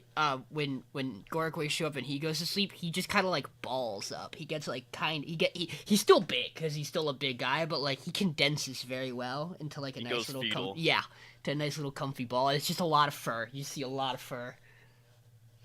And he's like, so do you wake up Pinzeo at this point? Yeah. Yeah. All right. So as you begin to curl yourself up, Glut notices this, and he begins to move over to you and like rests like this piece of cloth on top of you and like sleeps on top of you, kind of like a cat. That's fine. And Pinzeo, make me a perception check for the night.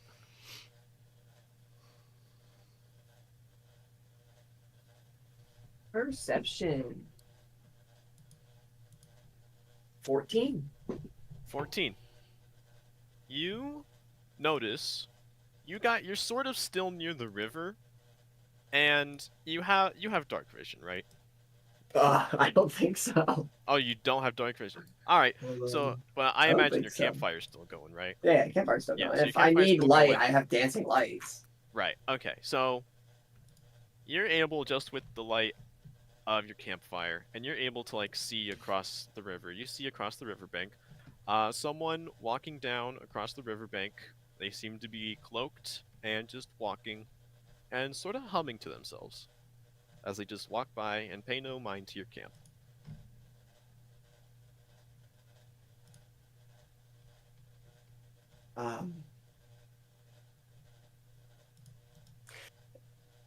India's gonna like go like he's gonna say something to them and then get like scared and look over at Gorruk and is just gonna back up and kind of hide behind like some of the brush and just look at this person and watch them.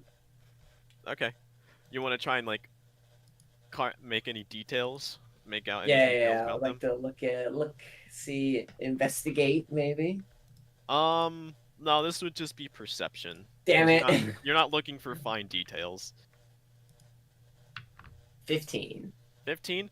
So, this person's cloaked, but they don't seem, like, big. They seem kind of, like... It's hard to tell, because you're in the dark and they're across the river, and and you can only tell by their outline.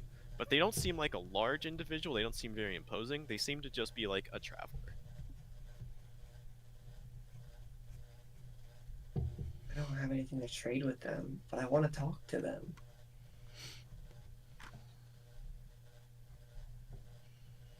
Pinzeo, are they heading south? Yeah, they're heading south. Are you heading to Montelensi? And I'll go back to hiding. And he sort of, like, looks over to the camp, and he goes, I'm heading down that way, yes. What is this being? Are you gonna join the knights? And I'm still hiding. It sounds like the fire is just talking to him. I don't have any interest in that myself. What do you... Are you? Maybe. Who's asking? Just a wandering tradesman is all. What do you have stuff to trade? Would you like to peruse? I have some money. We might be able to work something out. Alright, just You mind if I come over? sure, just hold on.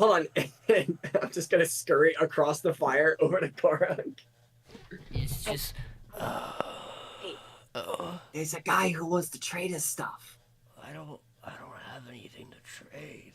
Yeah, but just in case he tries to kill me. Gork, I just like he rolls like he kind of like turns a little bit just to look at him. I'll get up if he does anything. Okay. And he's just kind of gonna keep like one eye open at the guy while he's still balled up on the ground. Just be holding my book, and I'm just like, come here. Alright, I'll be right over. And he begins to cross the river towards How you. does he cross the river? He sort of just walks.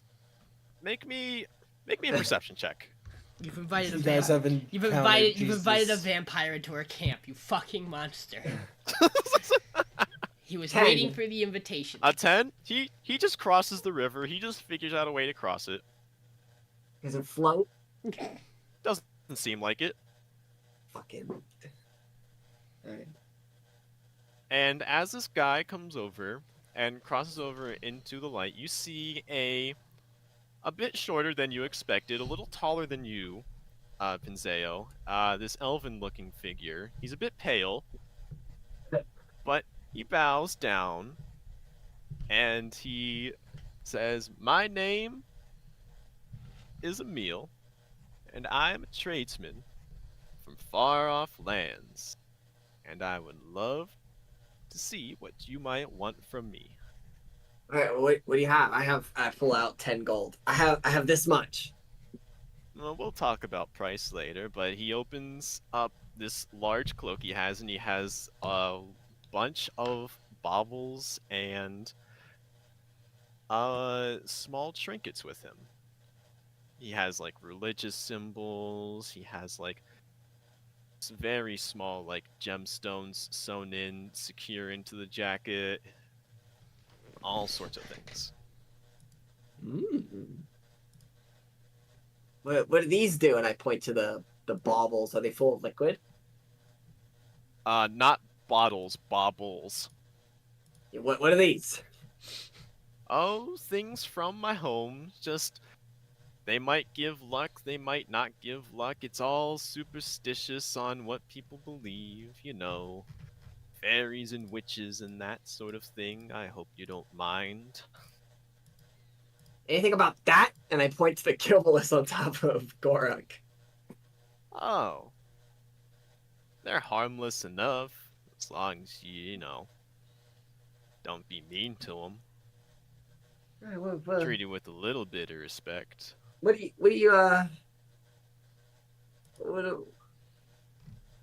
does this do? And I point to one of the religious artifacts. Religious artifacts. So you see he has one of each of the seraph symbols. And, these are just symbols of the various arch-seraphs that have come and gone. And you see some sort of like foreign-looking ones. You see one of like a snake sort of eating its tail. You see like one depicting like a flame. You see one that's sort of like waves. So fucking hard. Damn it, Vinny. What? Okay. I dig Ouroboros so fucking hard. You see one in the shape of mountains, but it also looks like jaws. Like two inverted like mountains, but like in the shape of a mouth. And then you see sort of a person, but like standing on clouds as a religious symbol. As far as the trinkets go, you see like glass animals, you see I love them. like these these, yeah, you Such see good like man. these porcelain figurines, all sorts of stuff. Some pearls.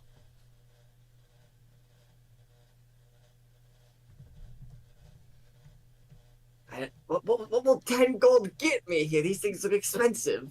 Oh, well, I don't. You see, deal in gold. I have my own taste in currency. What is And that? I put from my what I money can away. tell, you have something that I'd like to have. And he sort of gets close to you and starts to insinuate towards your jade tooth. What? You can take this? Oh, I- but who knows what boons these baubles from the lands across might give you? Aren't you at least a little enticed? But this would hurt like shit if you took it out. Oh, don't worry, I have ways. It won't hurt that bad. Just a little sting. Um, I will put this on the back burner. I will. Surely we will cross paths again. If you say so. But if you don't mind, I would be willing to give up something for one of these here skulls you got. What's cool? I look around.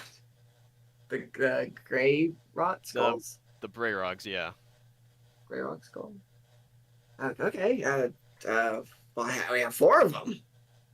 No, I can only really fit one with me right now. I'm picking up some supplies as I head down this way. I need to keep the carrying capacity empty right now, so I'll just only take the one. Okay. But Well, what are you gonna give me? well, pick what you want. And he opens the cloak back up, and you see glass animal figurines. You see the religious symbols. You see like small gemstones. Is there one some for pearls. the Arch Seraph necklace? Yes, there is. I'll take that one. Here you go. And he hands it over, and he takes the skull. This one will do just nicely. A nice taste down the road. Thanks, Emil. I will treasure this. Thank Okay, well. you for your hospitality and patronage. You're welcome. Sort If of you ever bow. need help with anything, just let us know. You know, that does make me think. I had 2 employees of mine come over down this way. They're supposed to have some pouches of currency for me. Should you meet my understanding. Is it more They're skulls? small little blue fellows, and mention that. And if you come across them, make sure they head east for me, and they'll know where to go. Okay. Alright. I will be on the lookout in Montelancy. Isn't that where you're heading, though? No, I'm just heading south for a little bit. I'm gonna go try and catch up with a friend that I know of. But don't try and wait up for me. I'm sure, like you say, we'll cross paths. Maybe. Thank you, Emil. Thank you. And he sort of bows, begins to walk away, and cross the river and head back down south. I'll immediately run over to Gorruk. Hey, look what I got.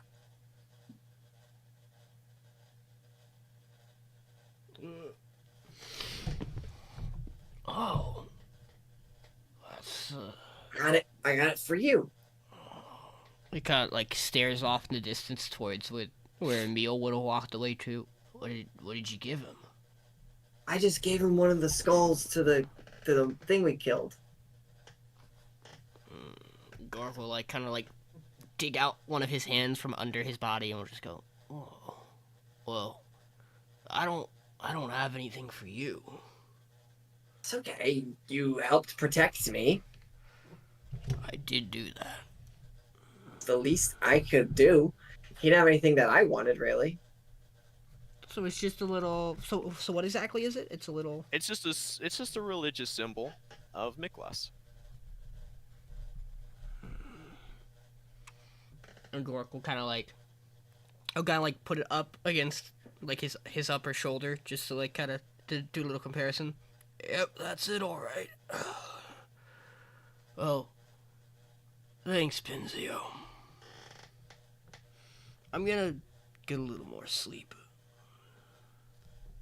Okay. Pinzeo, make me a perception check. 6. 6. You just hear Emil humming as he walks back down his way down the river. Nothing How else. did he get over the river? Shit. Nope, that's it. I'm good. All right. Morning comes. Pinzeo, you are able to complete a long rest. Oh, fuck yes. I assume I am as well.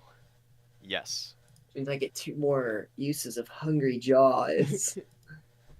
Yeah, baby. All right. You guys wake up. You are near your destination. What do you do?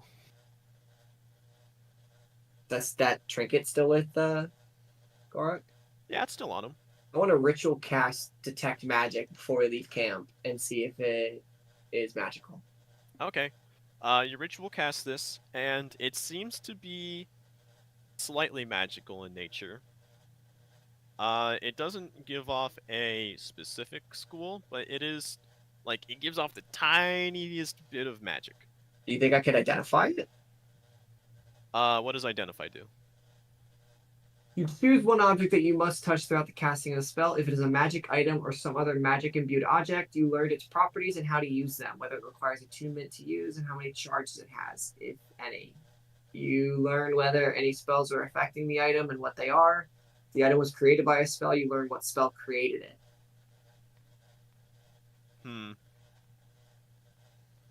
So do you also ritual cast identify? Yes.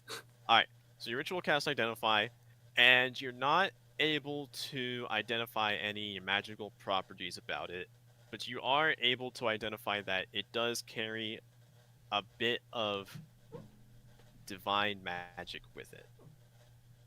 I don't know what. You're just not sure what it is, or how it. Does it give any hints of how it's used? You do get. I will say with detect magic, you do actually get the sense of evocation magic. With that small sense of, with that small tiny bit that it does give off. I'm so intrigued now.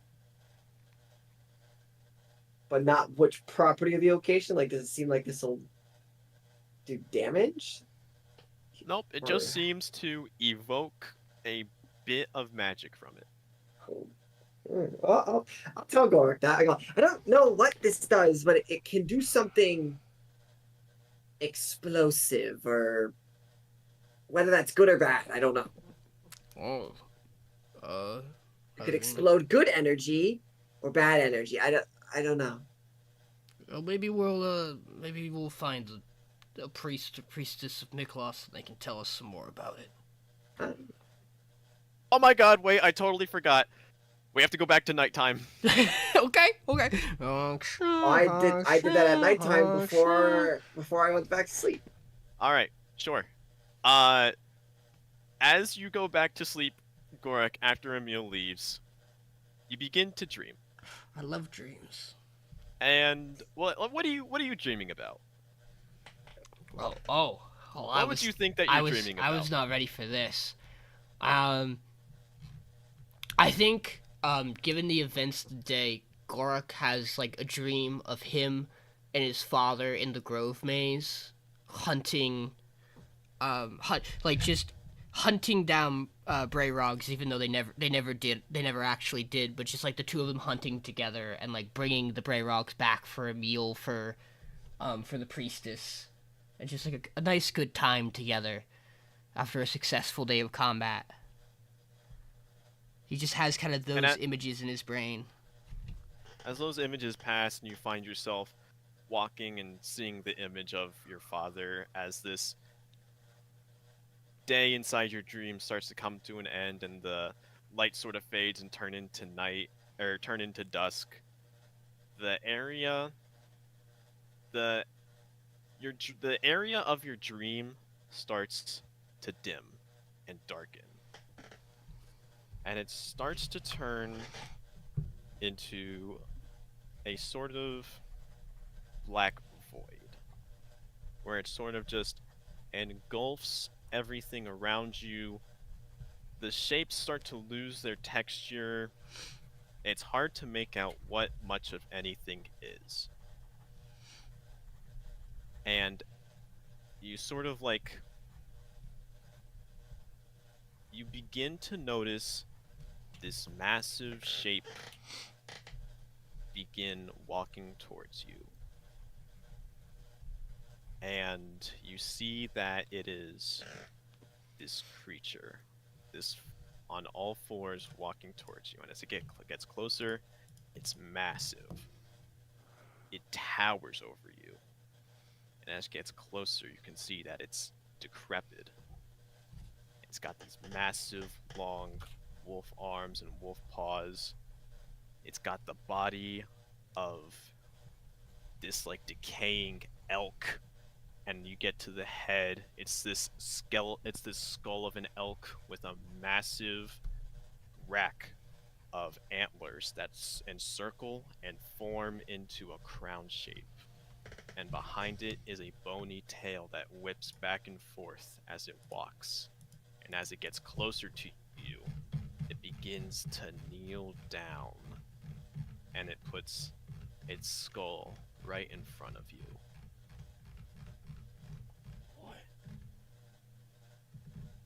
And it begins to say, so what are you gonna do? No, I was gonna say, can like Gorruk talk? You can talk. Because Yeah. as it does it, he's just gonna go, "What are you?" I am many things. Some refer to me as death.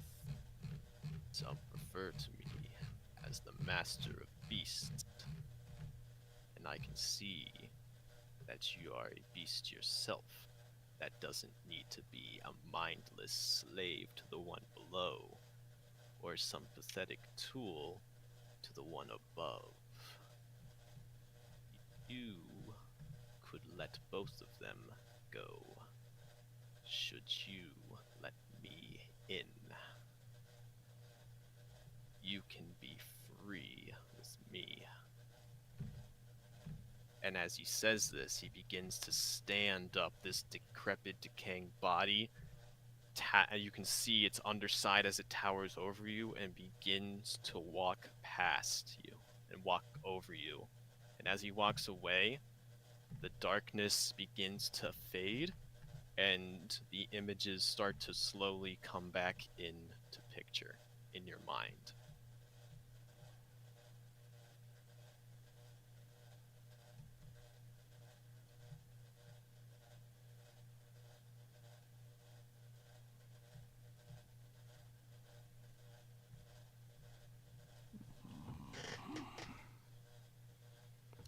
I think Gorruk just takes a big breath and just tries to enjoy the original images of the dream, keeping in mind whatever that was in the back. There is a little. I think he's at least a little bit interested in that idea. Okay. And now it's morning. Is there anything you guys do? I'm gonna interrupt here. Are you sure you don't want to piss yourself? Everyone's pissed themselves so far. Oh, really? Yeah. Is that something we're missing out on? Yeah. Mike pissed happened himself when he in got the these- vision, and Matt pissed himself when he got the vision. Oh, that's crazy.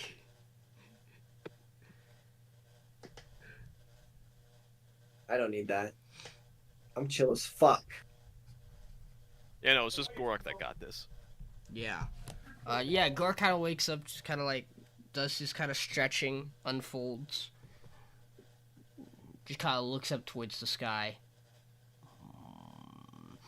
Yeah, it's fucking morning. Let's go. Pinzeo. Yeah. Do you know of any massive, decrepit, decaying elks? Yeah, your mom. No, I'm just kidding. Let me look at my book. No, she wasn't that big.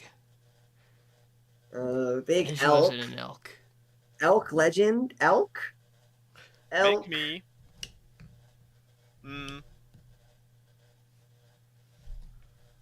Make me either religion. No, just make me a history check. I love history checks. 18. 18. You remember your mother referencing something like this, a massive decrepit elk creature. And she called it the Great Beast. And at your younger ages, you don't really remember. Well, I'll just say that you remember your mother describing something similar to this, and it being called the Great Beast and being a bad omen of things to come. I will say that. I mean, yeah, my mom would say if you saw that shit, you were fucked. Kind of takes a minute and looks you dead in the eyes, Pinzeo. We might be fucked. Oh, Or at least me. but then my book goes on to say that Jeremiah didn't actually cheat on Josie. But It who's was the Vanessa. who's the third It was name? Vanessa. It was his coworker. That doesn't make any. What do you mean? What do you mean it was her and not They him? met in a tavern. Oh, it was a misunderstanding. I think. But what if they're I lying? don't We know. have to know more, Pinzeo. Hi, the page it goes off. It's more grocery. We'll find it. We'll have to find out more later. I'm This is invested. my favorite thing about you. Oh god. The Great Beast, huh? Well, you weren't feeling good yesterday, and we got through just fine. So I'm sure it's nothing.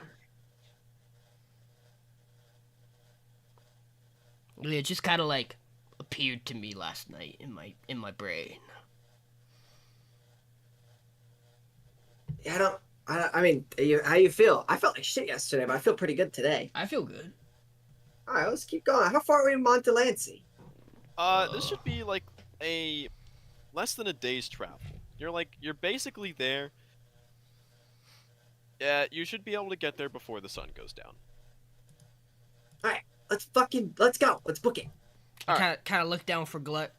You gonna come with us to the city, or you gonna stay in the rivers? I like the wild. That's fair. That's fair. And Gorruk's gonna like find a little bit of the leftover from the Bayrog, and like he'll separate enough parts of it that he can give it to Glut to take with him. He sort of just like he gives you as much of a smile that it is possible from a creature like this. Maybe we'll see you again, little guy. And if we do, more food. One of the next time we're together, me and Pinzeo will get you some fish. Ooh. But we got Yum. places to be today, so All food good. yeah. All right, Pinzeo, let's go. Who was that weird guy who came to camp last night? His name was Emil, and he traded that thing for a skull of a gray rock. I thought it was a really weird trade, but that thing has no intrinsic value to me. I don't know what he's going to do with it. He did seem a little strange. I didn't really see how he crossed the river. Is that important? Or how people cross rivers? I mean, what did you want to know? You usually just like either jump it or Yeah, he just walked across. Like, he got his pants wet, and he didn't even care. That says a lot about a person. I would want to get my Oh. cloak wet. You know how heavy it would be? I've never thought about it like that. Pinzeo, you do remember Emil being pretty dry when he came over. That's the weirdest part, though. He was still dry. Maybe the fire just dried him off.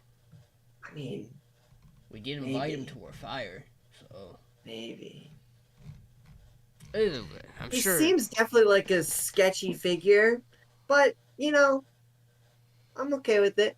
He gave us this little thing, which I mean, this has some magical potential in it. And if I should have traded a skull of one of those weird things, I say it's worth it. Hey, can't be too bad a guy if he's carrying. But we something gotta like this. find a druid to give him the fingers of these things. Yeah, the claws.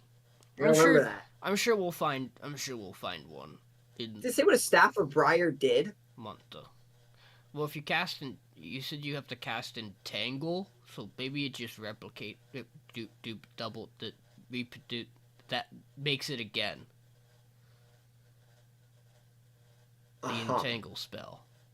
Right. So then you don't have to do it out of your book. You can just do it out of the I mean, staff. that would be pretty handy. Right. I could, you know, I could hold it in this hand and my book in this hand. Did your book say that it was a lot of money to do that? I go back to the page where I saw that. Is the page still there? It's still there. Yeah, it actually seems permanently there now. Oh, can I see it? Or no? Yeah, you can see it now. Whoa, there are words there, Pinzeo. There's always been words here. But like I can read those words. But I I can't mean, read a lot of words. they're kind of bigger, so yeah, that makes sense. Maybe you just need eyeglasses. Maybe. So how much? What was the price? Was there a price tied to it? I'm double checking right now. I know it was a lot of time. Yeah, so it was 10 days and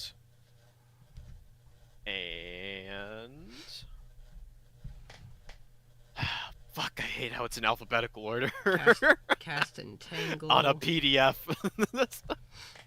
Put a. You can still control F on a put a. Oh, true.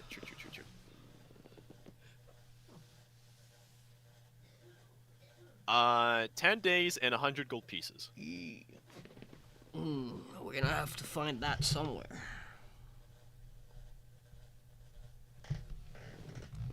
Maybe this guy maybe this person who wants to meet us after sunset will, maybe he'll be able to get us that money. Maybe. But to Montelancy we go. Alright. You guys... In order to get there, you'd have to cross back over the river, but you guys figure out a way to do so, and you begin heading back down. Make me some survival checks one last time as you head down. 18. 18. Natural 20. Natural 20. You guys are able to find your way and be able to make a straight shot over to Mont Delancey, and as you do, you come across a bit. You come. Fuck! I can't talk. Pinzeo, you Yeah. come across Emil again. Oh. As you are walking what appears to be the same path that he is, and he seems to be standing in this open area, a bit north of Mont Delancey. Still in the woods, still in the wild, but it's this open area that the trees sort of surround, and seems to be like an open field. Oh, what is he doing? And he seems to be standing over two small corpses. Oh shit! I'm not gonna go anywhere near him then. Were those the out of character? He was looking for two guys, right? Two blue things, right? Make me perception checks.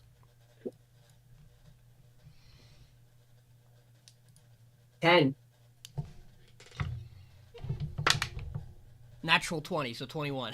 Natural 20? Yeah, There's so Gorruk. many That's nat 20s. 3 for me, Yeah, you baby. guys are killing it. Yeah, Gorruk, because you're taller, you're able to see better, and you're able to look down and see that these two small corpses, yeah, these are small creatures, and they do have blue skin, They're small blue creatures. and they seem to have been killed about like a day or so ago. It looks kind of fresh, Should but we not like? immediately recent. Should we like go to him? Is he like your friend that you want to check in on it about, or you just want to let him be? I'll just let him be. I think. I mean, we can go over there and see. All you, buddy, but I will be right behind you. Hey, Emil, are you okay? Oh, hello, friend. How are you? We're just still heading towards the town. Right, right. Well, I appear to have found my employees, Oh no. and they don't seem to have my what I was looking for anymore, which is a Mm. bit upsetting. Did you find them like Why? this? Yeah, they Can I make an insight check? yeah, make an insight check.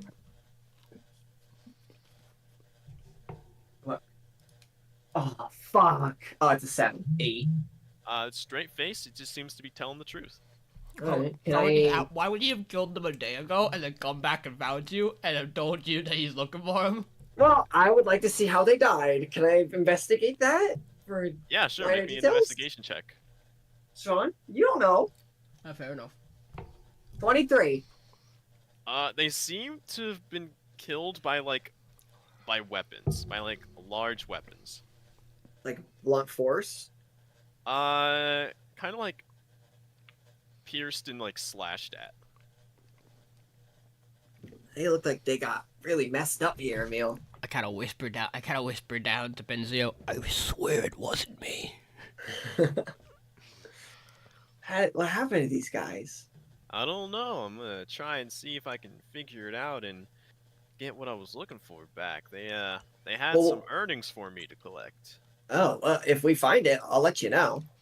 I would appreciate that, but I wouldn't put it past those knights to go out killing some reputable employees of mine. Probably weren't doing anything wrong out here minding their business. Are the knights around here bad? Well, some of them are understanding of what goes on, of how us folk act from the far world, from the far land, but others are less accepting. Gorruk kind of looks over to you, Pinzeo. Yeah, I would I would stay away from the severe Templars. Good to know. Which ones are they? Just so I know. Is that all of them, or is that No, that's a particular one. Hold on. My notes. Where's my notes document? I must find my notes document. Where are the voices? The voices in my notes document. do you just want to make a history check? I'll make one. Yes. Yeah. Pinzeo, make me a history check on who the Severe Templars are. 23. 23. You know that this is the largest chapter of knights that serves in the Chernal Kingdom, and they are often represented in gold and red armor, or at least gold-looking and red armor. And they tend to put a lot of their faith into the Arch-Seraphs and have priests and are and acclaim themselves to be protectors of the throne, as that is what they specialize in, being the largest chapter and being directly responsible for the security of the kingdom and the throne itself. Okay.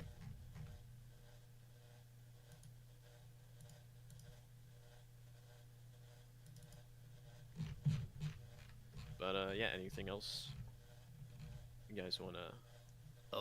I found the errands of the grove much nicer. Good to know. All right. Well, I thank you for the tips, and I hope we cross paths again. You two seem friendly enough. Yeah, you're you're really friendly. So No sense in being mean. I like that. Well, safe travels. I guess I'll be on my way. And he starts. Bye, Neil. What's up? He said bye. I said bye. Bye. Oh, okay. You say bye. Make me a perception check. How does he cross the river? Is there a river nearby? No, there's no river nearby. 17! 17. As he turns around, you notice some like crunching coming from him as he starts to Crunching? walk away into the woods. Like, what do you mean? Like it seems like he's like there's crunching coming from him as if he's eating something. Oh my god, did he eat the skull? That would be disgusting. But hey, everyone's got their kinks. Alright, anyway.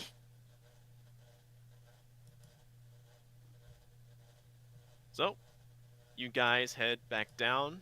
You find your way back on your path down Mont Delancey, and you find yourselves at the city gates, where you can see groups of people beginning to enter the city. And as you get up to the gates, you two are stopped by a guard. And he says, "Hold up. Now why should I let you two in?" Because we're trying to see if we can be knights. Oh, Pinzeo. Usually, Oh, yeah. Usually, if you show proof from someone of why you're here, where's the letters? Oh, yeah. We'll just both start digging for the letters. Have letters of recommendation to become knights. If that's what this is, then they'll You kind of have hand dirt out. on yours. You have dirt on yours. Right. Show me the seal. Show me the seal. Ah, here.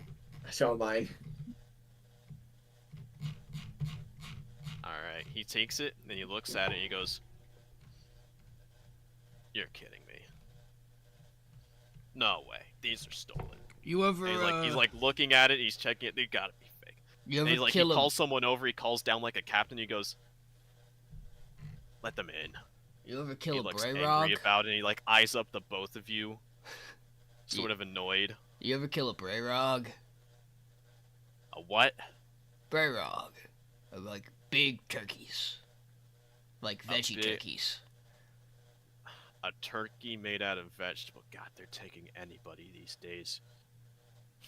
We took down 4 of them on the way Just here. move along, get in, move inside, but stick to your own business. No trouble. Of course.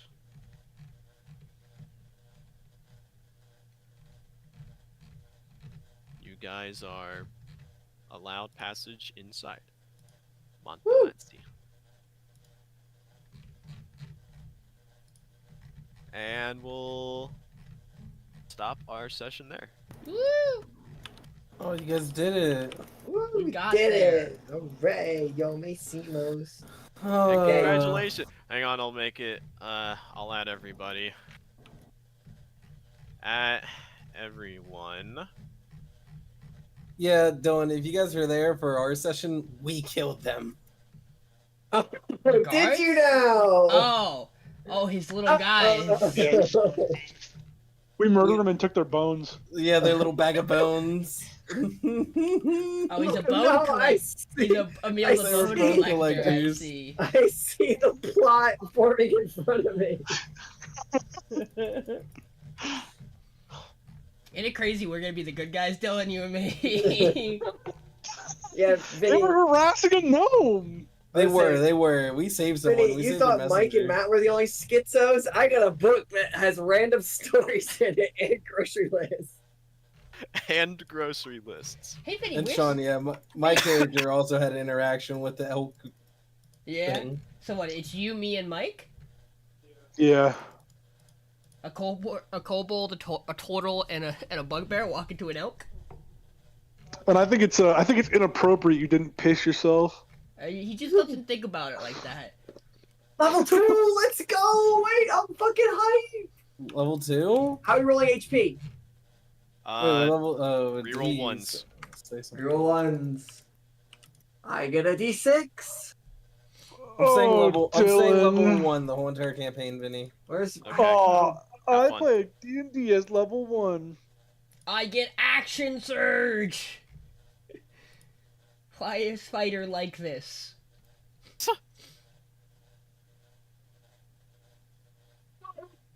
shit?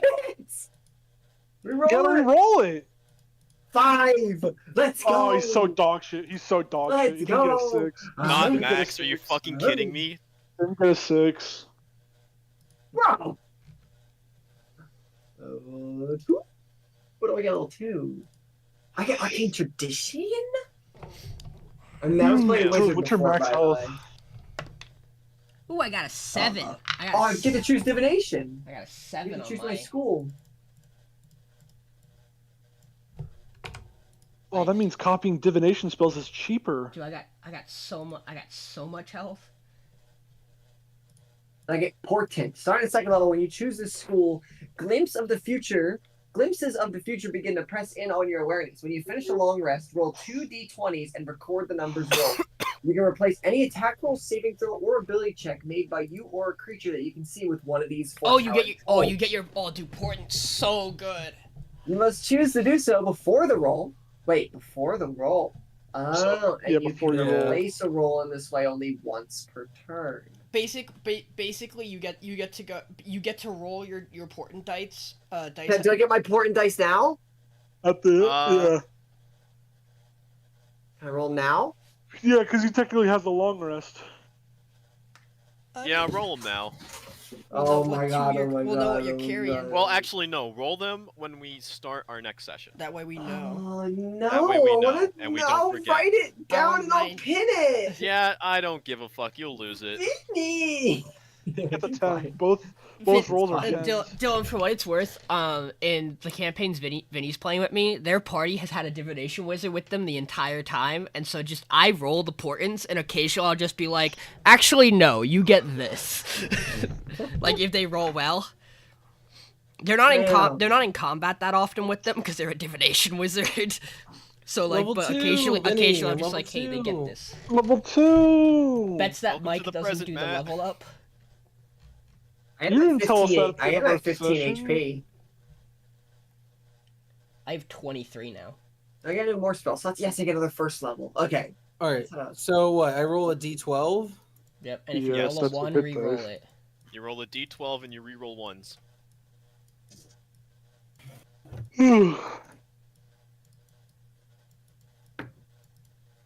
I got a 2.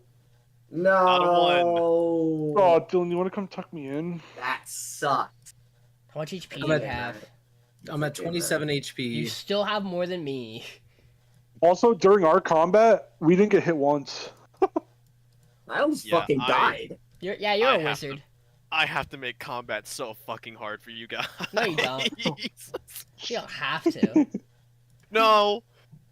When We the don't have a wizard has healer. 17 AC, We don't I have don't a know. healer. We don't have a healer. shame. Shame. We are all gonna be stocked on fucking healing potions. I don't even think I could take healing spells. Who needs healing when I have No. second wind? No, you have a cannot, healer. Dylan. Tanner can use Cure Wounds. True. He's a ranger. Yeah. And he better take fucking healing word and not cure wounds. I don't think he gets healing word.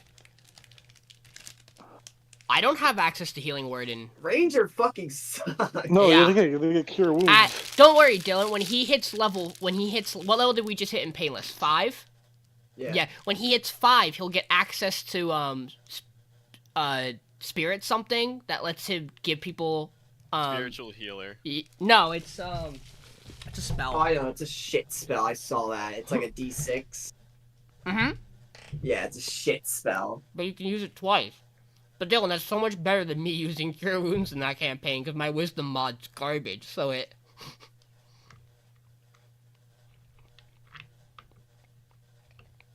And it's a bonus action, so I swapped out Cure Wounds for that on Aldine, because it's better.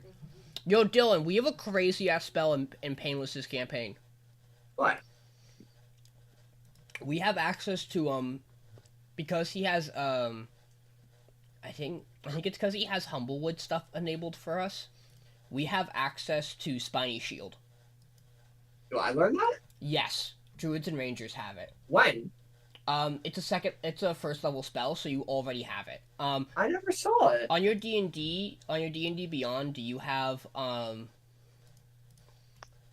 So you have to go to edit. yeah, make sure you So, have, edit your make sure character. in partnered content you have everything on but the Rick and Morty content. I don't know why we have the Minecraft Rick and content Morty? on, but we have the Minecraft content Rick and on. Morty. Rick and Morty. Rick.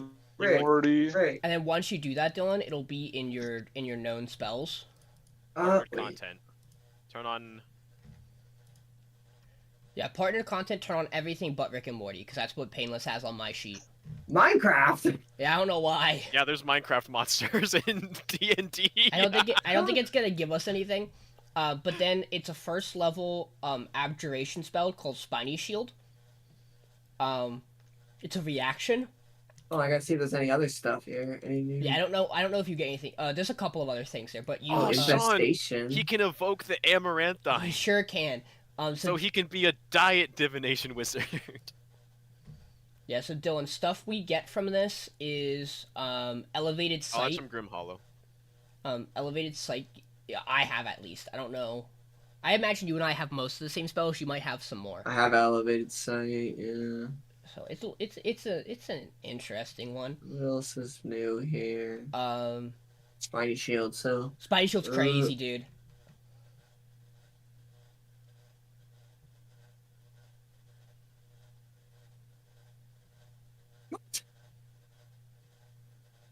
What the fuck? It's a reaction. Yeah, it's a reaction to give us +2 AC.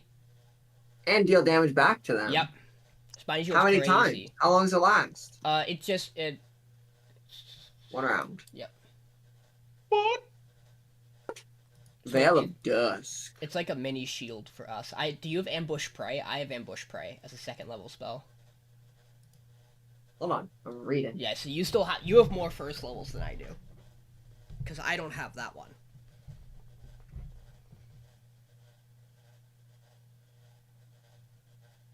No, I do not have that second level.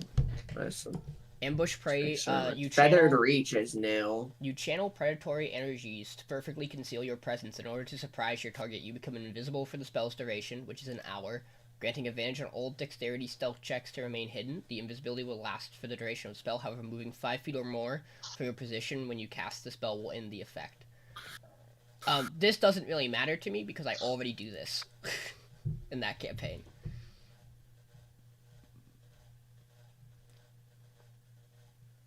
That's all. That's all I have, Dylan. I don't know about you. You might have more. Yeah, from Glow of Twilight. It's fucking nuts. Yeah, all the Humblewood stuff's kind of crazy. I'm not gonna lie. Freedom of the Waves. The way. Yeah, I'm kind of upset that I have all of the Grim Hollow stuff in PDF form, and then literally 3 weeks later, they just got D&D Beyond access, and I'm like, what the fuck, man? Yeah, it do be like that sometimes. I really want to take Plant Growth at third level. I took Call Lightning. I'll probably take Plant Growth as my second, third You level want me to spell get it later for you? down. Because this is so broken to like What's up, just Jordan? completely cut off enemies. You want me to get it for you? D&D Beyond. No, he Well, I had. also don't think it's everything. I don't even know what. I don't even know where it is.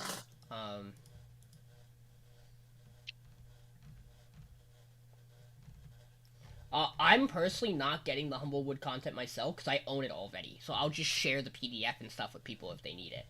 Yeah, that's like where I'm at with all of the Grim Hollow stuff I have.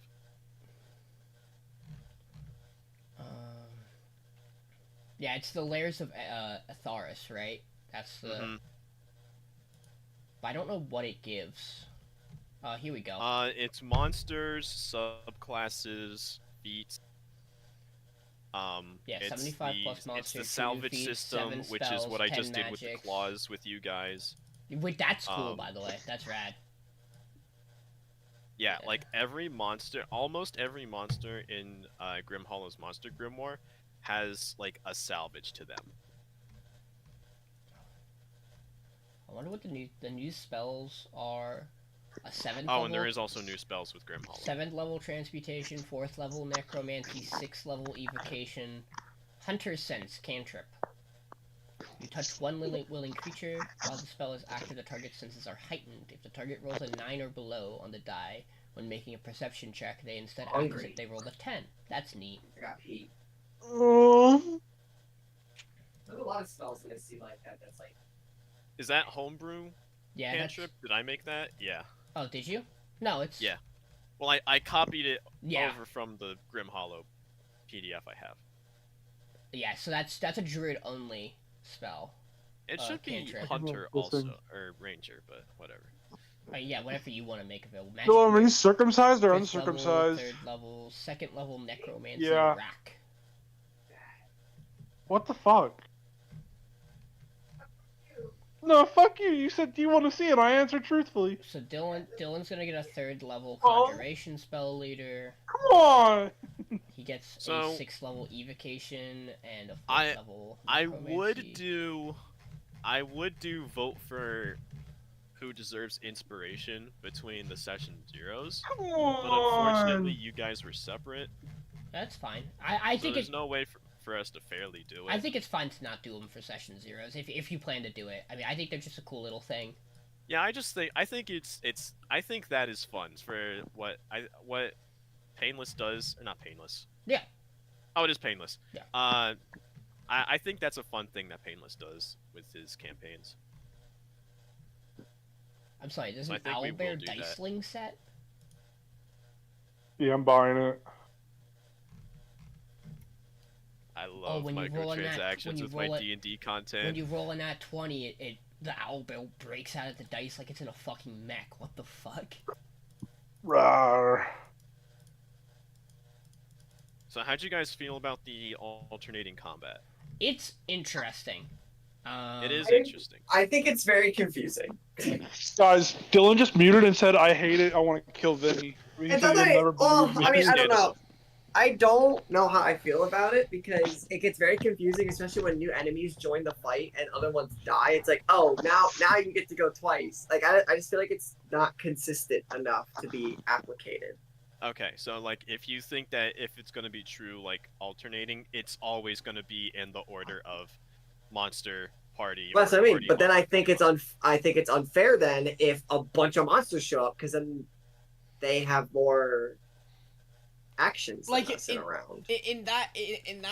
In tonight's fight, it would be like okay, like if I hadn't one-shotted the other Brayrog that came in, like in my brain when we say alternating, it would have gone first Brayrog, Dylan, second Brayrog, me, and then if the other two were alive and in the fight at the same time, my brain goes after me, it's a Brayrog. I don't know, like maybe the third one. Then it's Dylan. Then it's the fourth one. Then it's me. Then it's the first one. Yeah. Like yeah, that's I how see. alternating sounds in my brain. Yeah, okay. Because there's only two of us, it has to come back. It has to alternate back to one of our turns. In my brain. Gotcha. But how we wound up kind of doing it was like the first Brayrog, Dylan, second Brayrog, me. We killed the first Brayrog, so that it went to Dylan. Second Brayrog, me, the two new Brayrogs showed up, and like from how it sounded, it made it seem like both the two new Brayrogs were going to go after me but before Dylan, which then wouldn't alternate it. Right. So, like, okay. it's- I see where you're It's coming from. I would want to do a little bit more with it and like map out to make sure like it's running the way you want it to run and the way that like we understand it to run. And then see how it, like, I'd be willing to maybe do do it again for like a full session. Gotcha. But I do agree that I think it is less confusing to just do regular initiative. Yeah. Okay, I get that. I mean, you have a lot It's- on your it, plate. it does get tricky with like those smaller condensed fights, and then with new things joining in. Yeah, Yeah, especially I guess- dynamic fights. It kind of I forces understand. fights to be stagnant. Yeah, I understand where it gets confusing with all that, and how it can make combat more confusing. But I can also understand, like, I can envision the fight, like the kind of fight you were talking about, where you have a bigger boss and the boss just gets to make more general base attacks. The only issue with it is, like, in my brain, it also kind of messes with like the power level. well, like reaction and like other action economy. Gotcha. Dylan, by the way, did you you might not have seen this yet. I'm gonna send this to you over Discord. Oh, I have to do it from my phone or copy it like this. I'm not sure. So this like quite literally just came out today. The answer to the question you're gonna have is they don't know yet what they're doing with any of their content. What is this? Who's that? Casey Lee Williams is the person who does all the music for Ruby. Rooster Teeth's shutting down. Yeah, I saw that. What? I thought that was a while ago. Officially, I guess. The only thing left is their podcast. That's unfortunate. Yeah, they're in talks to sell Ruby Red versus Blue and Genlock, because that's like their three big things. Well, yeah, sell it to someone to actually fucking do something with it. Yeah. It's such a cool concept, and you just fucking sit on it because the guy died, which sucks, but still. Jesus, Dylan. Like, you just show off that you're all schmoozers. Jesus. Heartless. How could you be so heartless? It makes me wonder if any of the voice actors know that this has happened. Yeah. As well. I'd have to... Oh, I can end stream now.